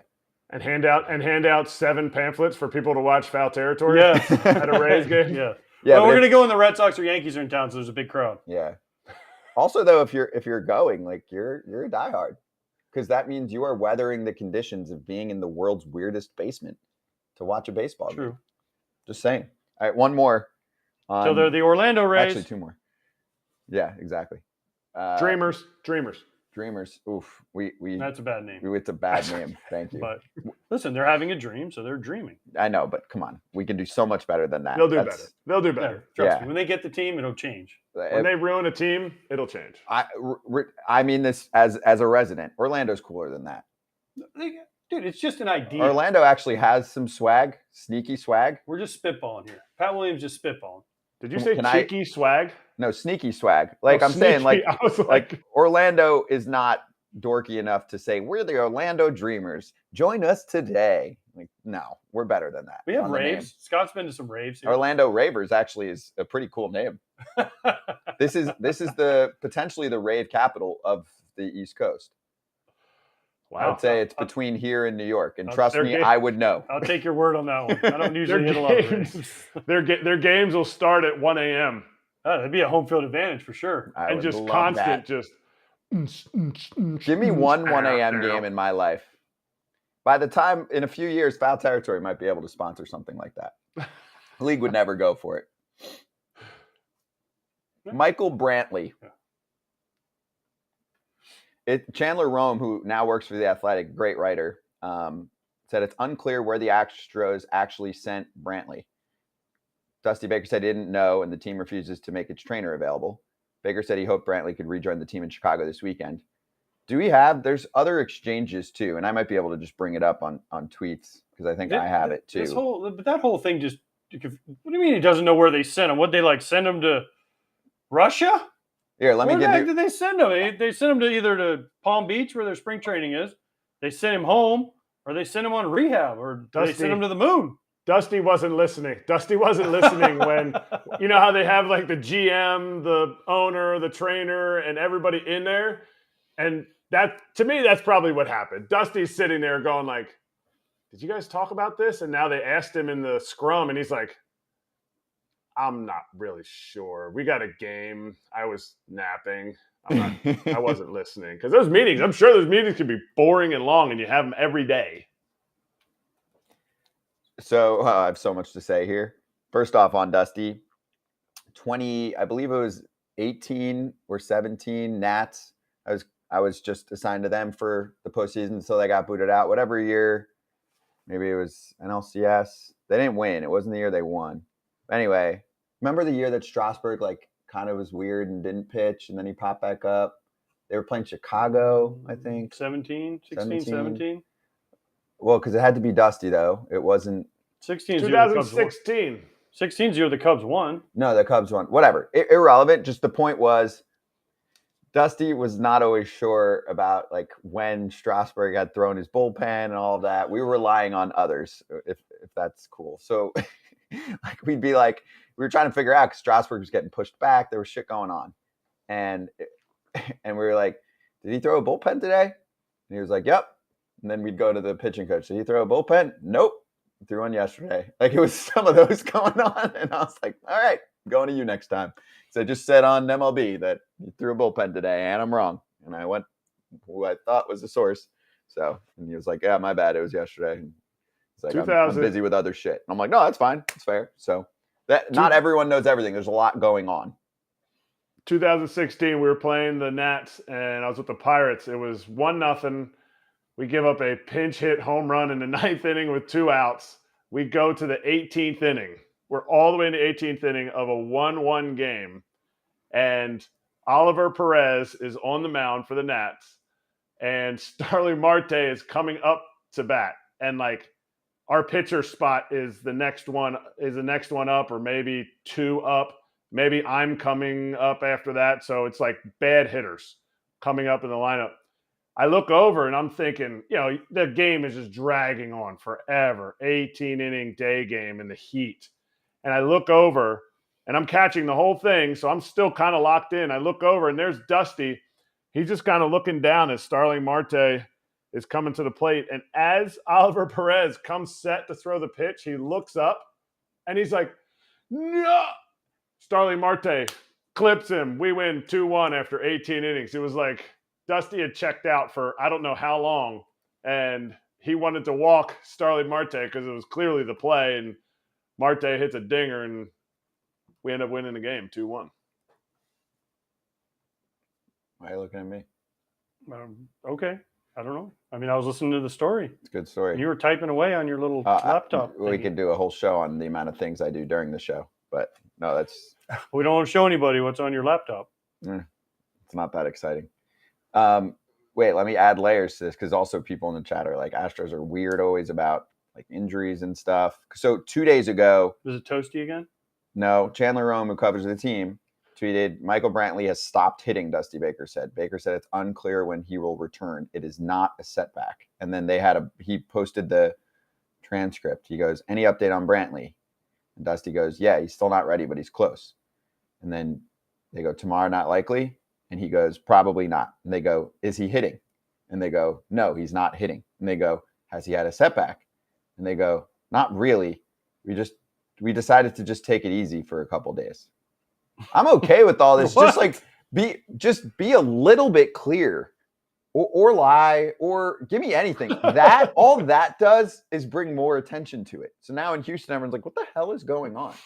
Just have a plan. You could literally say, oh, he's not feeling well for a day, so he's handling that. I mean, there's very different levels of what? He's not hitting. Right, he's not hitting. It could be, oh, he's not feeling well for a day. Where is he's he? not hitting. My favorite line is Dusty doesn't know where he is. You could say What do you mean, anything. where is he? We don't know where he anything. is. He's dealing with a personal issue. It just needs a day or two. You could say so many different things that would just be like, all right, cool. Like reporters, especially in Houston, they're not slime balls. They're not like salacious story coming in the back pages. Like just give me something that's not sketchy as hell. That's all you need. Am I wrong? I don't know where he is. No. Well, where's Waldo? Well, he Where's plays for Michael you. Brantley? Like the Mets didn't know sometimes what was going on with Cespedes. That's true. Well, yeah. I've got a direct source on that one. Or Harvey. Or Harvey. Or Harvey. No, but this Or Lastings Millage. That's different. But Cespedes would go on the IL, and they had no control of what was going on after that. Bartolo one year when he was with the White Sox disappeared. They They didn't know where he was. Nope. They went on the IL. He gone. They're like, where? They couldn't get. They didn't know where he was. They couldn't find him. They couldn't get hold. They called his agent. They called him. The next year he's on the Yankees throwing 99 again. How is that allowed? Like you're being paid as an employee by the team, and it's the season. Don't you have to answer a phone call? You would think, but apparently Bartolo said, "Fuck it, I answered." Is there something in your contract that says if we can't reach you in No, 48 I hours, don't. you're suspended? So you can just disappear off the planet. Well, if he was on the DL, it wasn't like he was actively playing. But still, the team's job and your job is to get back on the field. So the True. communication lines have to be open to be able to do that. You would think. Sometimes people just don't want to talk to people. Yeah, but is that your right? No, you're an employee I of only the have team. one right, Scott. It's a party. Thank you, You Kratz. guys are ridiculous today.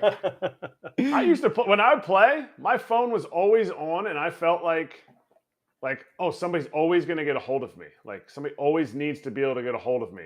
Now I look back at it and I'm like, that's kind of dumb. Like I should have been able to turn my phone off at some point, but that was how I felt. So if I was on the IL and somebody couldn't get a hold of me, I don't know. Or like the kid that just got called up was at Cajun Guardians, and he didn't get his first initial phone call saying he was getting called up. Like that would keep me up at night as a player. For sure. Oh, like day games? Oh, I was scared to death I was going to oversleep. So I had a room, you had the wake-up call, you had your alarm set, you had another alarm set, you had your iPad set, you had your TV set, you had everything. People, hey, call me in the morning to make sure I'm awake. Oh, man, that was Early morning flights in AAA. Mm-hmm. The 4:30 bus to the airport in Fresno. I'd wake up at 12:30 after falling asleep at 11:30 and be like, what time is it? And then you're just like, oh, my alarm's going off at 2:30 in the morning, and so I have 2 more hours of sleep. Nah. Tough life you guys had. Dude, I still sleep with a watch on because of that. But you don't have to always get up super early. It doesn't. I still get up super early, but because when I was playing and there was a day game, like what Kratz said, I'd wake up and I tip my.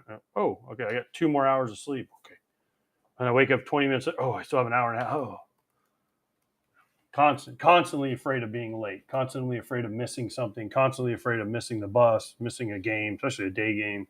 Not waking up on time. Hurry Scared. up and wait.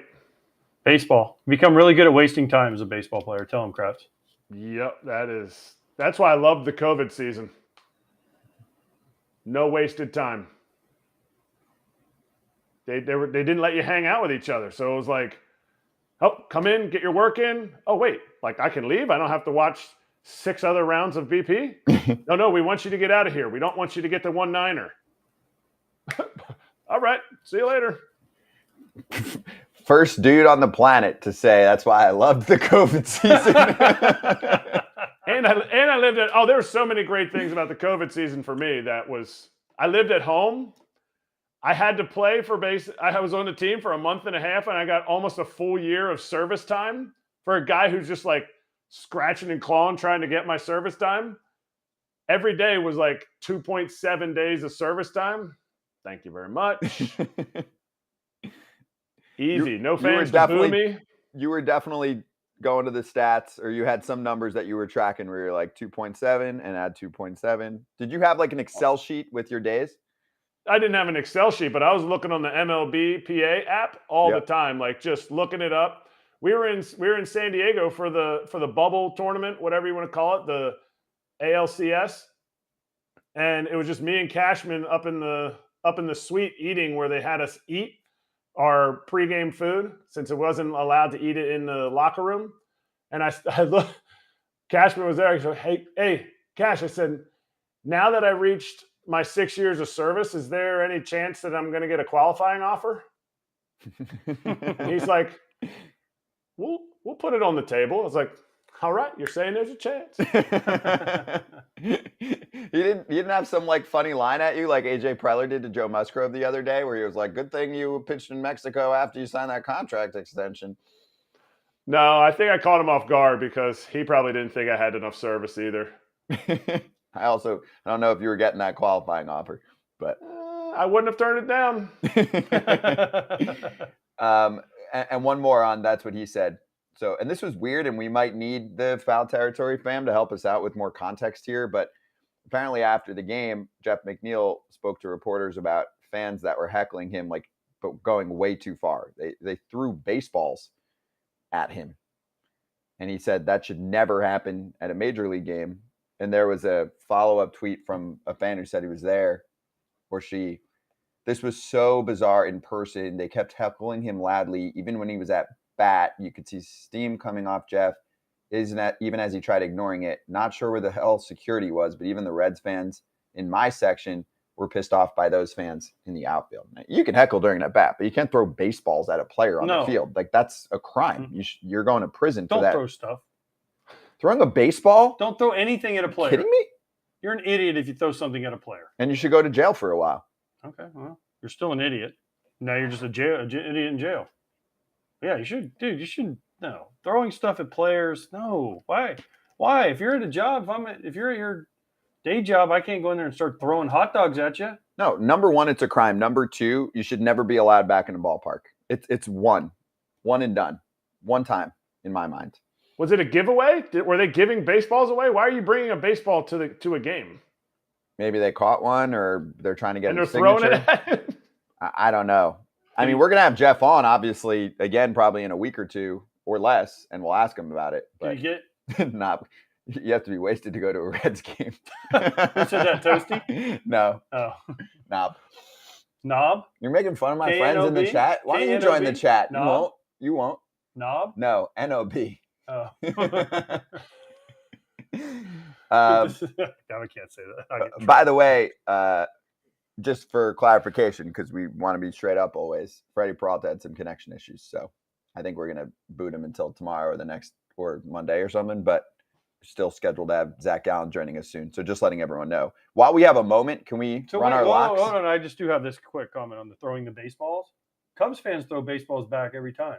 Mm-hmm. Should they be kicked out for life? Because that's a tradition. If they throw a Jonathan Loaizaga 95-mile-an-hour dart at someone's head after that happens, yes. Okay. If they do a toss and everyone knows it's coming and it's different, no. Okay, so I was at Fenway, Yankees, Red Sox. Stanton hit a home run. Some fan from on top of the monster chucks it. It smokes Stanton as he's rounding second base. Should he have been kicked out for life? What if someone threw that and Stanton got hit in the face? We can play what ifs. Remember, if my aunt had, she'd be something else. But we had. Yeah, whatever. We can play what if. It's worth a debate. It's worth a debate. I mean, what if this guy had this? He'd be an ace. It's the risk you take. If you throw a baseball back on the field and you hit Stanton in the face and he can't play the same ever again, then you might have a problem. Yeah, we'll just let Stanton get a hold of you, and you're going to have a real problem. Yeah, you put Stanton and you in a room, you're going to have a bigger problem. So I would take the prison. Yeah, I would take the prison sentence over that. Please. Let's do our locks while we have a moment here because we got a lot to do later on in the show. And we only got 30 minutes left, and we want to get the job done. What am I? Oh, Yeah. yes. What am I missing here? You're too busy talking to Knob and Toasty. Oh, I'm in the wrong chat. Oh, I'm sorry. Hey, let's bring on Diamondbacks ace Zac Gallen joins us right now. Zach, how you doing? Apologize, dude. I didn't know you were there. I'm in the wrong. I'm talking to too many people in the group chat who have some questions for you coming up. But how you doing, dude? And how's the season going for you guys? I'm doing well. How about you guys? Yeah, I had a front row seat to that. Whatever was going on there, I caught the end of it. So, but I'm doing well. Thanks for having me. I'm assuming that B. I mean, you must be represented by Scott Boras, maybe. Oh yeah, I didn't even realize that. I threw that on to go get some coffee today, and then just had the sweatshirt on. But yeah, I am. That's a humble brag, right? Because you're at the coffee store, you're at Starbucks, and you're just hoping some random person's like, "Hey, I know that B. That's Scott Boras. Oh, you must be a Diamondbacks player." No, not even close. I don't even get out of my car. I go through the drive-through. Do they ever misspell your name when they write it on your cup, or because it's a drive-through, they don't write your name on the cup? Let's check. Yeah, no name on the cup, but that always, because I'm ZAC, so it's either H or K. It's never C, unless they ask, and I tell them ZAC. But yeah, if they don't ask, it's always misspelled. What's the order there? Because that looked like a lot of color in that cup. It's not black coffee. I got a grande iced chai tea latte with 2 shots of espresso. Okay. Not too bad. Ready to go. Can we ask him about Ace? Go ahead. You're the one that has the problem. So we had a big debate earlier, and a lot of people are talking about it. What is your definition of an ace? Do you feel like you're an ace? And who are some other aces in the league that come to mind? My definition of an ace is the guy that's pitching that day. He's got the 1 next to his name on the lineup card. And that perspective kind of started when I was younger, and I was getting a lot of scouting reports on me saying, he's a 4 or 5 starter, back end rotation guy. And I kind of thought it was like, you're the ace that day. You're pitching. You're the guy who has the ball. You're starting the game. Whoever's got the ball that day, that's the ace in my opinion. But in terms of the industry term, I think you got to go with the Verlanders, the Scherzers, the Kershaws. That guy that you're going out there that's starting opening day, that's starting game 1 of a playoff series for you is probably your prototypical ace, I guess you could say. How do you do? Okay. I mean, he gave the typical pitcher answer. Oh, whoever's got the ball that day is the ace. I get it. That's how pitchers think. They think different than the normal people. It's cool. Cool. Yeah, you were their best friends. What's your definition of an ace? So we just had this huge debate, Zach, because Scott's like, there's 37 aces in Major League Baseball. Let me count them all. I said everybody gets 20. an ace card. Okay, shut up. 15 to 20. I said, Zach, and they were like, "There's 8 to 10," and I'm like, "You guys are way too strict." That's like the Hall of Fame voters that are voting in like one dude every few years. I'm like, you're way too strict. Okay, but so obviously, Zach, you came up, and Eric and I said you're on the verge of it, but you haven't done it for long enough yet, right? Because you had your breakout year last year, finished second in the Cy Young. And you have the stuff, and you have the trajectory to go up and up and up and up and up, right? So you're on the verge. But when you talk about an ace for Eric and I, and Scott, his opinion doesn't count. It's if I have to win one game, and you've proven it to me over a period of 3, 4, 5 years that you can win that game, then you are my ace. So, and I look back on history, I say, CC Sabathia, he's going to win that game, right? Roy Halladay is going to win that game. Kershaw, Verlander, Scherzer, the guys you said, right? So there's guys that are on the cusp of it. Zac Gallen, I mean, he's one of the best guys going right now.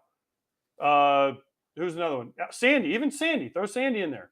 He's right there, but then is there that next step, which they have in them? And if they take it, then I'm happy, Zach, to say, hey, you're my ace.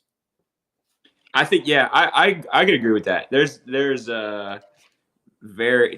degrees to it. I think. I think when you look at now, just like the base term of the ace is like, okay, who's the number one guy on your staff? That's your like ace. But in the sense of like the true form of ace, I would agree. I mean, it's that guy that you're like, all right, this is a must win. We have to win this game. This is a wild card, win or go home. Game 7 of whatever round it is. That's the guy you want on the mound. I think there's varying degrees of it though, but I could agree with all facets of it really. Now are you a Wawa guy?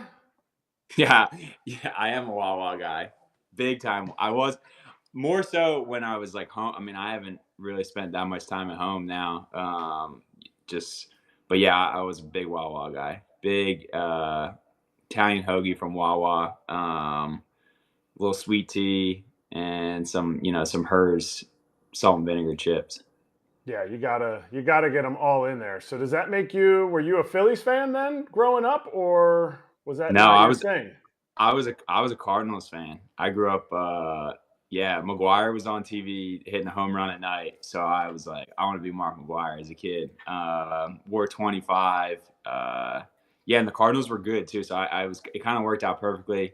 The Phillies weren't very good when I was kind of growing up. So it was great. All my friends were Phillies fans. Cardinals were good. I felt like they were, playing in the playoffs every year, so I got to kind of, ride that high with the Cardinals. And then just stuck with the Cardinals until I realized baseball was gonna soon become a business. Yeah, so they traded you, like he gone. Like now all of a sudden you can't be a Cardinals fan anymore. Walk us through that trade and like what that puts in your mind. Yeah, that trade. Long story short, the Cardinals had. Well, I guess I don't know how sure I can make it, but the Cardinals do, I guess, winter camps in the off season, and there was one in like October, one in November, and one in December. The October one was like the first week. We just got done with the AAA playoffs. I was exhausted. And like for a 10-day turnaround, I just was like, I'm not gonna be able to make it. November, a buddy was getting married, so I couldn't make it then. And then in December, they, made this big deal about me coming down to the camp. I go down to the camp. At the end, the exit meeting, it was like, I don't even know. All these guys were already in there doing their routine or whatever. I get the exit meeting, and they're like, yeah, you really didn't have to be here. Thanks for coming down, though. So they made this whole big stink about me coming down.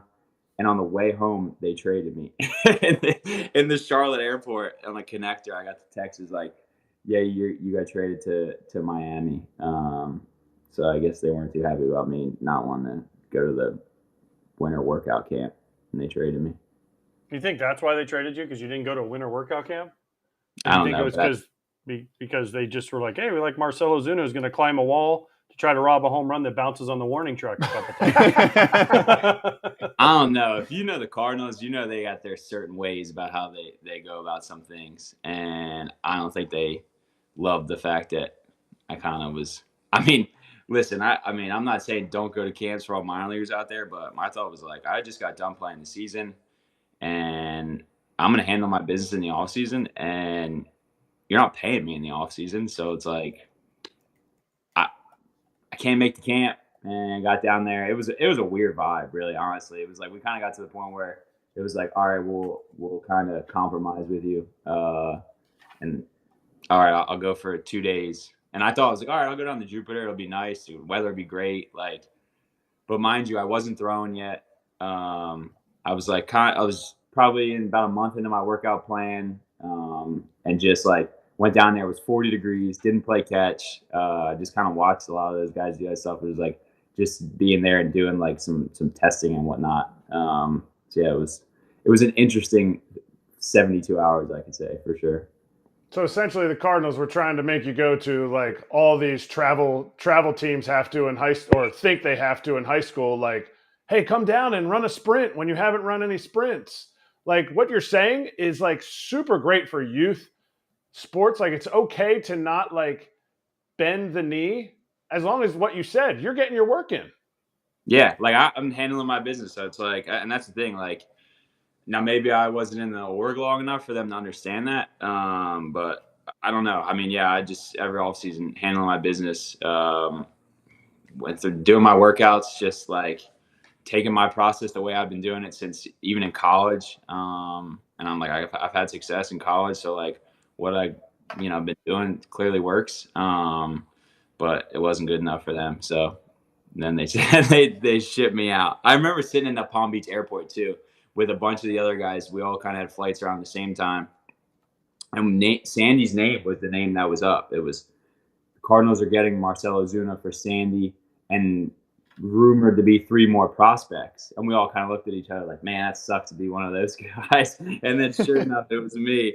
I had a connector in Charlotte, and before I even touched down, like my phone, I didn't turn it off, it wasn't on airplane mode. So like we're probably maybe 100 feet above the ground, and my phone just started like going off the hook. And I'm like, that's weird. That's not good. And I got a call from one of the guys at Boris.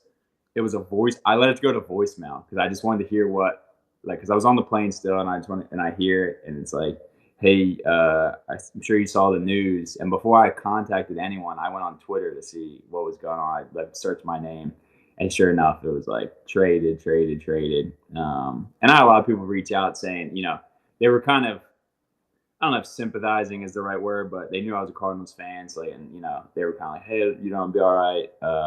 But at that point in time, like I wasn't really a fan anymore anyway. Like I quickly saw the business side of baseball. And it was a business really. Cardinals fans are absolutely devastated. Trust me, from someone who consumes way too much content and takes questions from fans and all of that. And trust me, just like you, especially in hindsight, looking back going, wait, Alcantara and Gallen in the same deal? That's historic. Seriously, I'm with you, though. That's wild. I was shocked just like you, and it just looks crazier and crazier the more that you're separated from it, Yeah, I mean, don't forget about the other 2 guys, like Mag Sierra and Daniel Castano also are traded 4 big leaguers for one guy. So it's like, yeah, the math the math isn't adding up on that one, if you ask me. The Cardinals have made some. I mean, they traded Randy for Livator and traded Randy Arozarena. Trust me, that's why there's Cardinals fans are freaking out right now. So I played with all and they're those in last guys. place too. All those guys. Sandy, I played with. Obviously St. Louis and Miami. I played with Randy in High A that year. I played with Adolis Garcia in Double A that year. So I saw all those guys being like, these guys are legit, and just never really got the opportunity to play. Just there. I mean, don't get me wrong. The Cardinals had like a lot of like high level prospects at the upper level.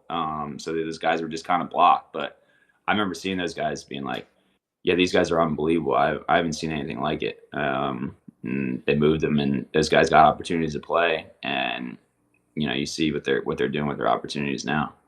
You think there's a reason they moved all you guys, or do you think they really because you got to leave players open. You can't just be like, yeah, we want Marcell Ozuna. Go ahead and pick whoever you want. They're putting Zac Gallen's name in. They're putting Sandy Alcantara's name in a hat. And then they're saying, okay, well, we want to pick from these 3 guys. Why do you think the Cardinals got rid of you guys? Because you're talking about, you know what? I really didn't want to show up for their eyewash camp that they invited me to. Yeah, I don't know. That's the trade that I was in. That's kind of how I heard it was. It was set in 3 tiers. There was a tier 1, which would have been Sandy, and then tier 2 was like the rest of us, really, and then the 3rd tier, like. That was how it was described to me. So the Marlins, I think, just kind of picked who they wanted. And from what I understand, like there was only like 2, maybe 3 guys that were like untouchable at that point in time.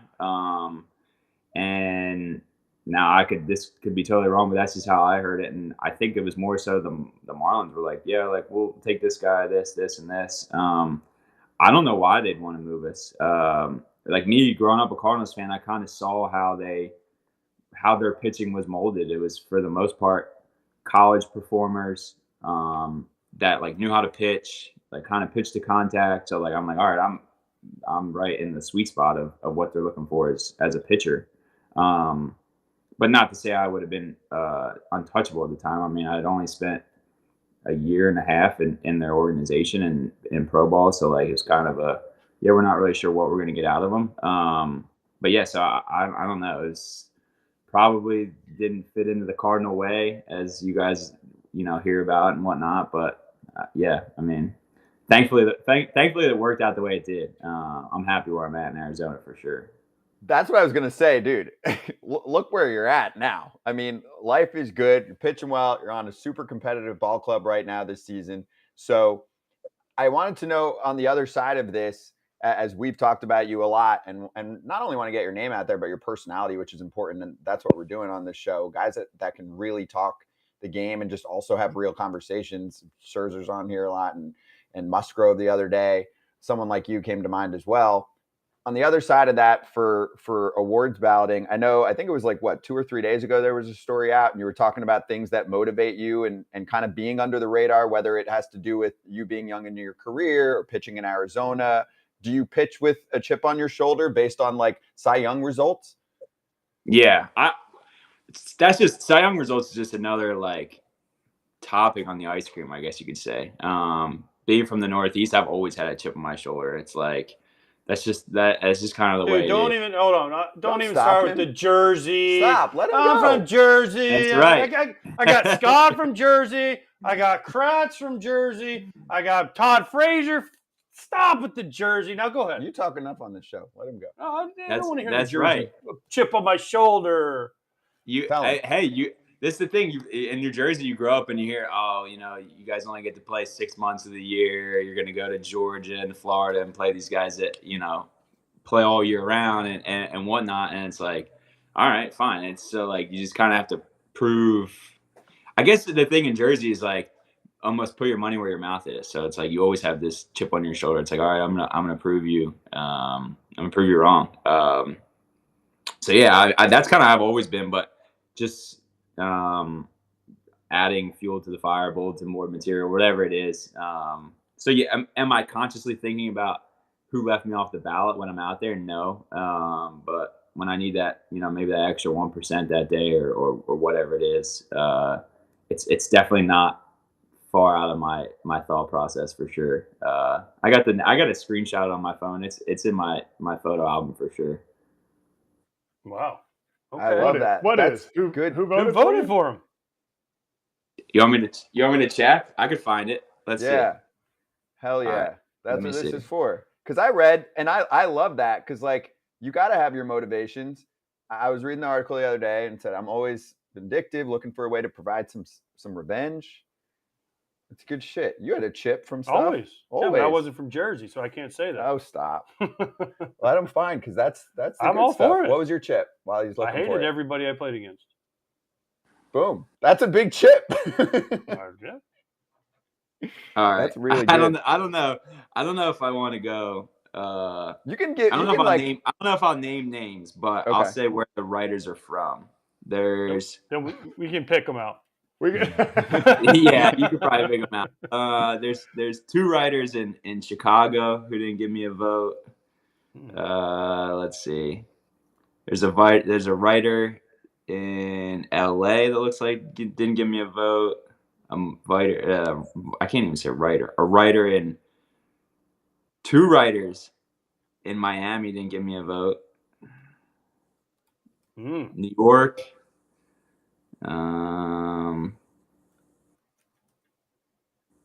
Let's see. Pittsburgh. Not even a vote. There's like 10 right? of them.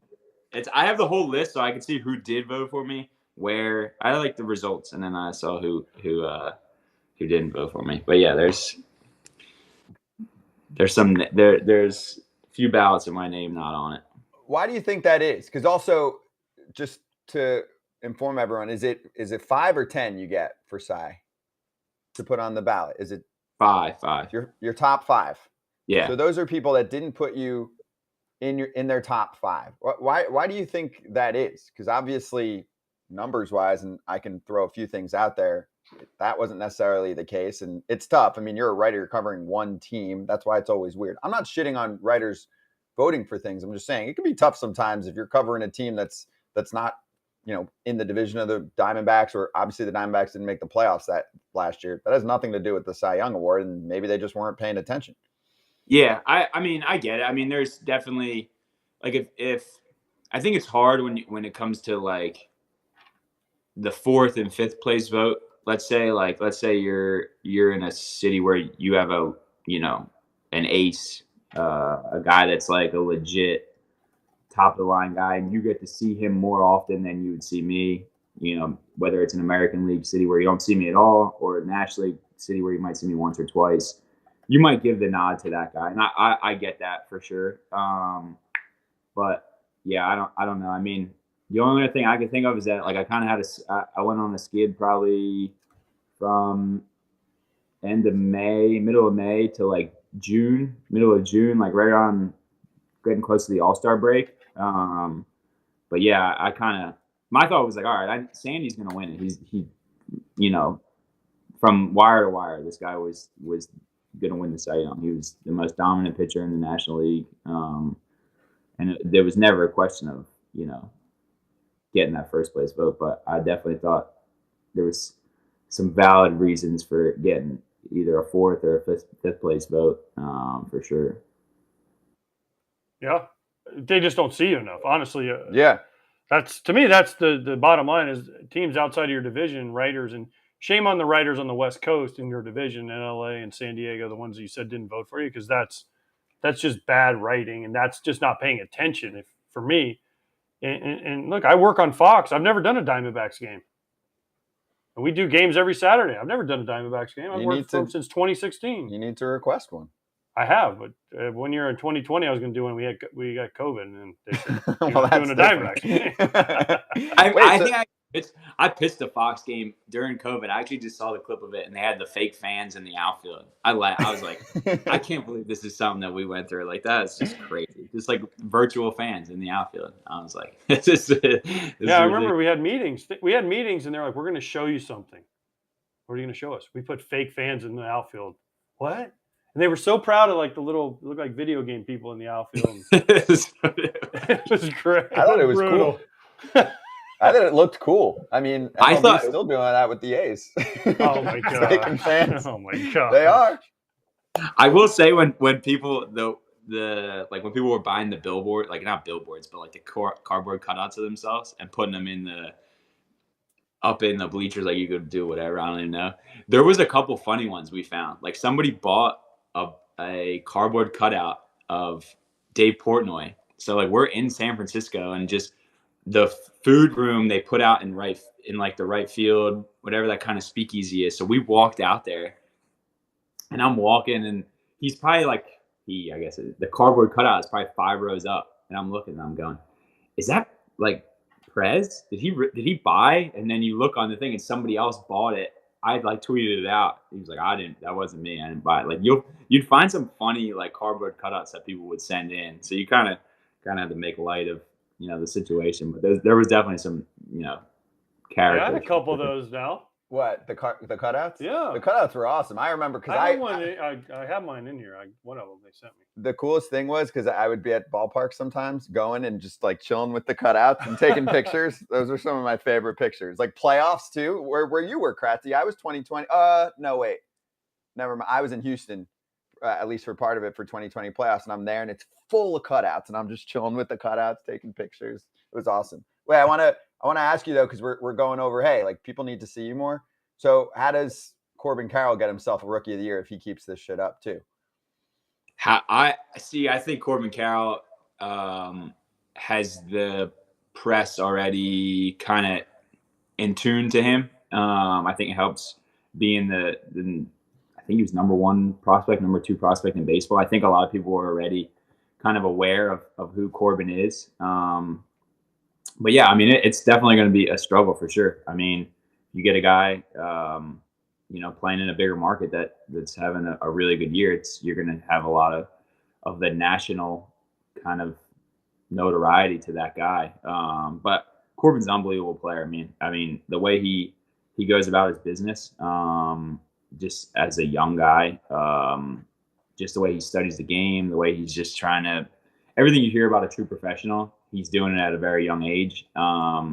So for him to be the number one prospect, number two, whatever, I don't even know what the rankings are. Like, it didn't surprise me once I got to know him. You see the talent. The talent's easy to see. The stuff that people don't see is kind of that desire to be great, really. So I think he keeps doing what he's doing. I don't really think he's going to have a problem winning the Rookie of the Year. So you're from Jersey, probably like 35, 40 minutes from where Trout grew up, right? Yeah, so I would say probably, I'd say 30 to 45 minutes. I'm like everything right there's everything's there's close. 30, 45. Exactly, especially in South Jersey. It's like at most it's like an hour and 15 to the beach. We're not far from where Millville, where Trout's from. Yeah, so it shows how long you've been gone. Like, it's the shore, it's not the beach. Yeah, you said go to beach. the shore. I'm Jersey too, Zach. It's I know. short. I'm just saying for everybody else, like, hey, like the beach. You know what I mean? I know we don't have a lot of Jersey listeners maybe out there, so the beach, but the shore. Plus, the other problem is you say the shore, and then people go, they think of Jersey like seaside. It's like no. I'm talking about North Wildwood. I'm talking about Cape May. I'm talking about Ocean City. Like that's the Ocean shore. City. That's where. Yeah, like Ocean I'm a North City. Wildwood. My dad has a house in Hold North on. Wildwood, so that's where I went as a kid. But yeah. You coming down to Florida? We'll show you. You were in Miami. You know what beaches look like. They ain't look like that. I'm taking AJ. Shore. I'm taking AJ to Seaside. That's the post-prom spot. Zach knows. That's where they took us post-prom. Anything goes. It's ridiculous. We went to Wildwood. That was our spot. But funny enough, there was two girls that were in my high school class actually got married. Speaking of Seaside, or not married, sorry. They had their Sweet 16 at the Jersey Shore house, like where they filmed the show. Yeah, I was like, I didn't go. I think we had like a game or something during I didn't go, but there was some kids in our class that went and said, yeah, it was pretty wild for sure. Yeah. So is Trout going to invite you to his golf course once that thing opens? I would love to be invited. I honestly haven't. I met Mike one time. We played for the same travel team. So the class, my graduating high school class was probably the first full from Little League to kind of high school team that went through the whole program. Everybody was kind of started at 13 or 14 or whatever. So they had a whole big signing day for us. And then they retired Mike's travel jersey, his number 1. So he was there. And I mean, we really didn't talk that much. So I haven't had a chance to talk to Trout since that point in time. So maybe when I see him, I'll be like, hey, would you mind throwing me a sympathy invite to Trout National? So we'll see. Oh, that looks good. How's the swing? Hoodie. All right, I like it. You wear hoodies when you golf. Okay, yeah. We can golf. That's my together. buddy Marty right there. My buddy Marty, he's a pro golfer, so we'll go out sometimes, have him give me a little tips here and there, just so I'm not losing too much money to some of the guys on the team. That's good stuff. Hey, I have one more before we let you jump, because I want to make sure you tell this story, because I know these guys will appreciate it. Can you explain the 3-0 game that you played growing up? Oh, the 3, with my dad when I was a kid. Yeah. So as every kid's dream, we lived across the field from every kid that plays baseball. We lived across the street from the field that our Little League was at. So, I mean, you walk down our condo steps right across the street, we're right there. So it was every day. I mean, my brother's out there, he's playing with his friends. So I wanted to play with them too, but I'd have my dad throw me BP until the street lights basically went on. You can't really see the ball anymore. But one of the games we would play was 3-0, and the count would start 3-0, and I would have to try and throw 3 strikes, get back in the count, and whatever the quote unquote punishment was that day, whether it was push-ups or something along those lines, if I didn't throw 3 strikes in a row, kind of is where I started my. Just, it doesn't matter if you're down 3-0, you can still get yourself back into the count. Kind of that poise and that composure of, all right, you're behind the count, but make a pitch and make another pitch and make another pitch. So yeah, that was a game we played as a kid. It was, my dad, it was awesome. This is some of the best memories, out there taking BP, fielding ground balls, like pitching. Like, yeah, it was the best. Wait, was your dad the umpire? Because, if he just wanted you to do push-ups, you could call, hey, ball four, sorry, Dad. You could Joe West it. Give me 25 push-ups. He could. I mean, in theory, yeah, he was catching, so he could have called it. But I think my dad's is a straight shooter when it comes to that. It's like, I mean, even in Little League, like I've told this story a few times that he always talks about, like, you're the only one on that island out there when you're pitching. So if you're in a jam and he was the coach or whatever, he's like, I'm leaving you out there as long as it's safe in terms of pitch count and stuff like that. Like, I'm not going to have you out there for, bazillion pitches. But if you're, it's not a super long inning and you got yourself in some trouble, like, don't look over here in the dugout. Like, I'm not coming out. I'm not coming to get you out. And, like, obviously take a mound visit here and there, breather, but he's like, I'm not, this is your mess. You're gonna have to clean it up. So yeah, he was fair in that sense. It was, I'm sure probably the strike zone as I got a little older started to get a little bit tighter. But yeah, nothing crazy that I remember. That's good shit. I like that game. I know you respect that, Kratzy, because you're coaching right now. Play the 3-0 game with your squad. We just don't get 3-0. We don't care. We don't care about pitching. We just want to hit dingers.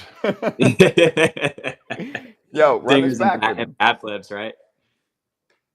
Hell yes. They're looking at bat flip videos. Zach, this was awesome, dude. Really appreciate having you on here for the first time. Obviously, this platform, this is fun for us to have you on. You're one of the guys that needs to get the personality that you've got. Like, we know the conversation's going on. So thanks, man. Man, good luck. Love to have you back. Hey, by the way, you went up a little bit.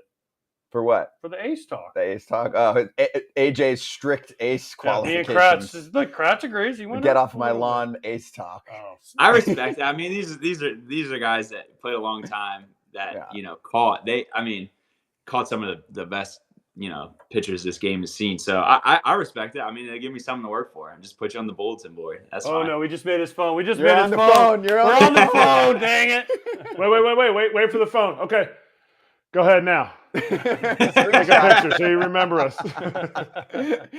Zach, have fun. We'll talk to you down the line, man. This was awesome. Appreciate you. Yeah, man. Yeah, I appreciate it. Thanks for having me, guys. Thank you. Zac Gallen with us. That was awesome. That's good That was stuff. Kratzy. Pose. Let's see. Yeah. We got the freeze frame picture.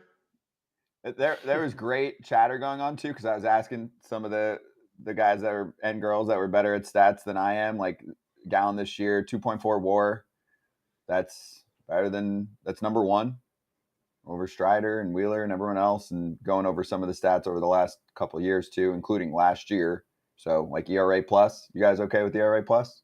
You like that stat? Yeah, it's a plus. It's a plus for you? It's a good stat. Okay. Yeah. I mean, he was, I think, 4. Yeah. In the National League. Urias, Alcantara, Fried, and him. And I think Gallen innings-wise was above the rest besides Sandy. So it was in my top 5. Yeah, Giants and Dodgers writers don't put him in their top 5 after he owns them last year? Yeah, I don't understand. Where's that at? You know what? Yeah. You know what's going to be fun, Kratzy? Because this show is weekdays all year long. The off season, when we get certain writers on and get to quiz them on this stuff, woo, it's going to be good. I'm trying to think of the Chicago writers, who those guys would be. I could get all of that info for you. Let's get into locks because Kratzy's got a game and we're overtime, but that was worth it. That was really fun. Your BetMGM locks, first backtracking. Todd Father really going for it. Didn't happen though. And what was the score of that game? 2-1. 2-1.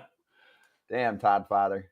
He was going for it. I like where your head's at. I give him credit. It's tough, but it's Gossman. Boston, Atlanta. I told you that didn't work out. No, Bayo pitched Bayo really well. 5 Ks though. I know he didn't get to Lucy's number. She got hooked. Wasn't he 5.5? 5.5. Yeah. She got hooked. She talked about when you get hooked, it really hurts. Well, there it is. Metsies. Nope. Run line. Too close. And it was 2-1. No sweat bet. Thank you. Money bags. That was a good dub for me. You guys are crawling back though. Well, you Crawling guys? back. You guys are crawling back? You guys? AJ's okay, crawling thank back. you. Like you guy. Sorry, AJ. Yeah.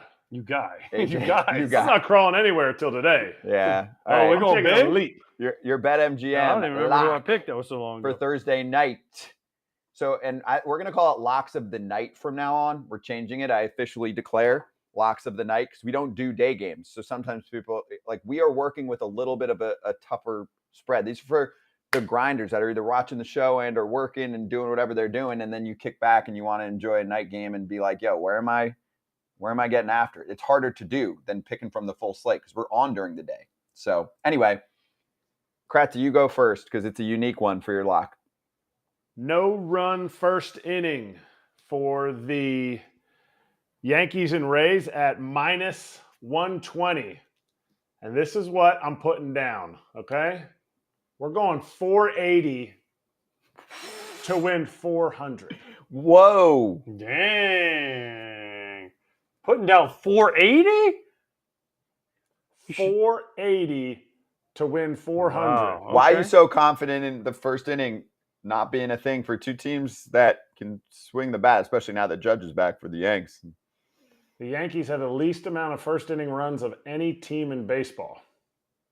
Sounds like a perfect time to crack that because Yeah. just because Kratz put it down. I just wanted to see if you guys would believe me. No, the reason I'm no. putting 480 down is because if I lose this, that way I'm up over 2,000. Oh my gosh. And it just feels like a much even number. But I really like it with Rasmussen and Herman. They both have done really well against their respective teams. Rasmussen's thrown the absolute snot out of the ball against the Yankees. 0 earned runs in his only outing against them. And I think he is No, a great Greg keeps saying combo. No, I had to Rasmussen. stop him. It's- Rasmussen. I'm inside. I'm trying You to made bite him my like a- finger. I'm Like sorry. Google I villain. made it like I said. Rasputin. It's Rasmussen. No, Rasmussen. Rasmussen. It's Rasmussen. I played with a guy named Rasmussen, and I always mess that name up. So anyway, Ras, who we played in spring training together with the Brewers before he got traded to the Rays in the JP Fireeisen trade, he is filthy. And Herman has done really, really well against the Yankees. I wanted the K props in both of these games, but I'm really afraid of Herman not making it out of the 5th and getting enough strikeouts. So I stayed away from it. I'm going no runs first inning. And that way I don't have to watch the whole game too. I want to watch that game. That series is going to be lit. That's going to be a great series. New We can York go to- radio it's hosts gonna be think awesome. The Rays are cheating. We can go to that series. Hopefully they watch. To that series? Mhm. Sure. I'm down. That'd be a great series. I'm definitely down to check that series out. What All right. starts tonight? We better hurry. Well, yeah, but there's more games. Oh. What do you got? Oh, you meant in Tampa. Oh, I got Nathan Eovaldi over 6.5 punchies, minus 110. Why? He's pitching against the Oakland A's, and Eovaldi's got a ton of strikeouts, and I just feel like he's going to go out like every other pitcher seems to do and dominate the Mhm. A's. It seemed pretty easy. There wasn't a lot of choices. I really struggled where to go today. I liked yours, Arizona, San Francisco. That You're was giving a away tough my one, but- my pick. I didn't give your pick. I said Arizona, San Francisco pick, but that was the one that kind of stood out to me, and I'm still mad at Lucy from yesterday for poo-pooing my Braves Red Sox because she bet against me, and I didn't realize Mercury was in retrograde and that she was going to win everything with her bets. She didn't win the Bayo bet. Bayo was 4.5. You lost that He on hit the it. hook. Oh, it was 4.5? She hit it. He hit it because I put Damn. some on that. Oh, there you go. So Appreciate my you, bad. Lucy. I didn't tell her on that. Ohtani tell her on homered that for one. her. I mean, Yep. No, she had a day. Good for her. She'll be back. All right. I got Arizona money line. 4-game series starts tonight with those two. San Francisco just lost 2 out of 3 to Washington. So you can't be feeling great about yourself. I'm sorry. The Nats are not good. I know the same thing. It's like, oh, the Nats are playing well right now. Stop it. 100 loss team. Cobb has been great. 2.01 ERA. Peripheral numbers say there's regression coming for him. A lot of loud contact. Hard hit. xERA. A lot of the numbers I look at. And for Arizona, I think the offense is good. I know why they're not favorites. Plus 120. Tommy Henry's on the mound. Doesn't have a good strikeout to walk. Over 5 ERA. He's pitched a contact guy. I don't love the Giants offense. Henry's on the reverse end of that with peripherals. Like his xERA is 3.59. Both bullpens for me kind of a wash. So money line. I think there could be a little upset action there. Just saying. Hey, bet 10, get a hundo instantly. And here's how to get it on the BetMGM Sportsbook app. You sign up and deposit at least $10 into your newly created account. Place a pregame moneyline wager of at least $10 on any MLB team to win at standard odds price. You'll receive $100 in bonus bets instantly. If you sign up in Massachusetts or Ohio, it's $200 in bonus bets. Spicy MLB is the bonus code. Always bet responsibly. Gambling problem or concern, call 1-800-GAMBLER. Slap hands.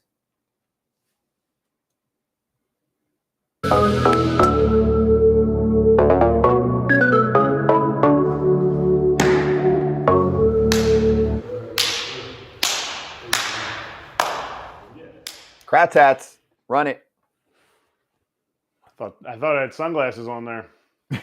Indianapolis Indians BP hat. Very classic, very big time place to play. Keep the field beautiful. They got a batter's eye. Only batter's eye in professional baseball that I know of that's trees that need to grow back in because it sucks to hit there in the first 2 innings.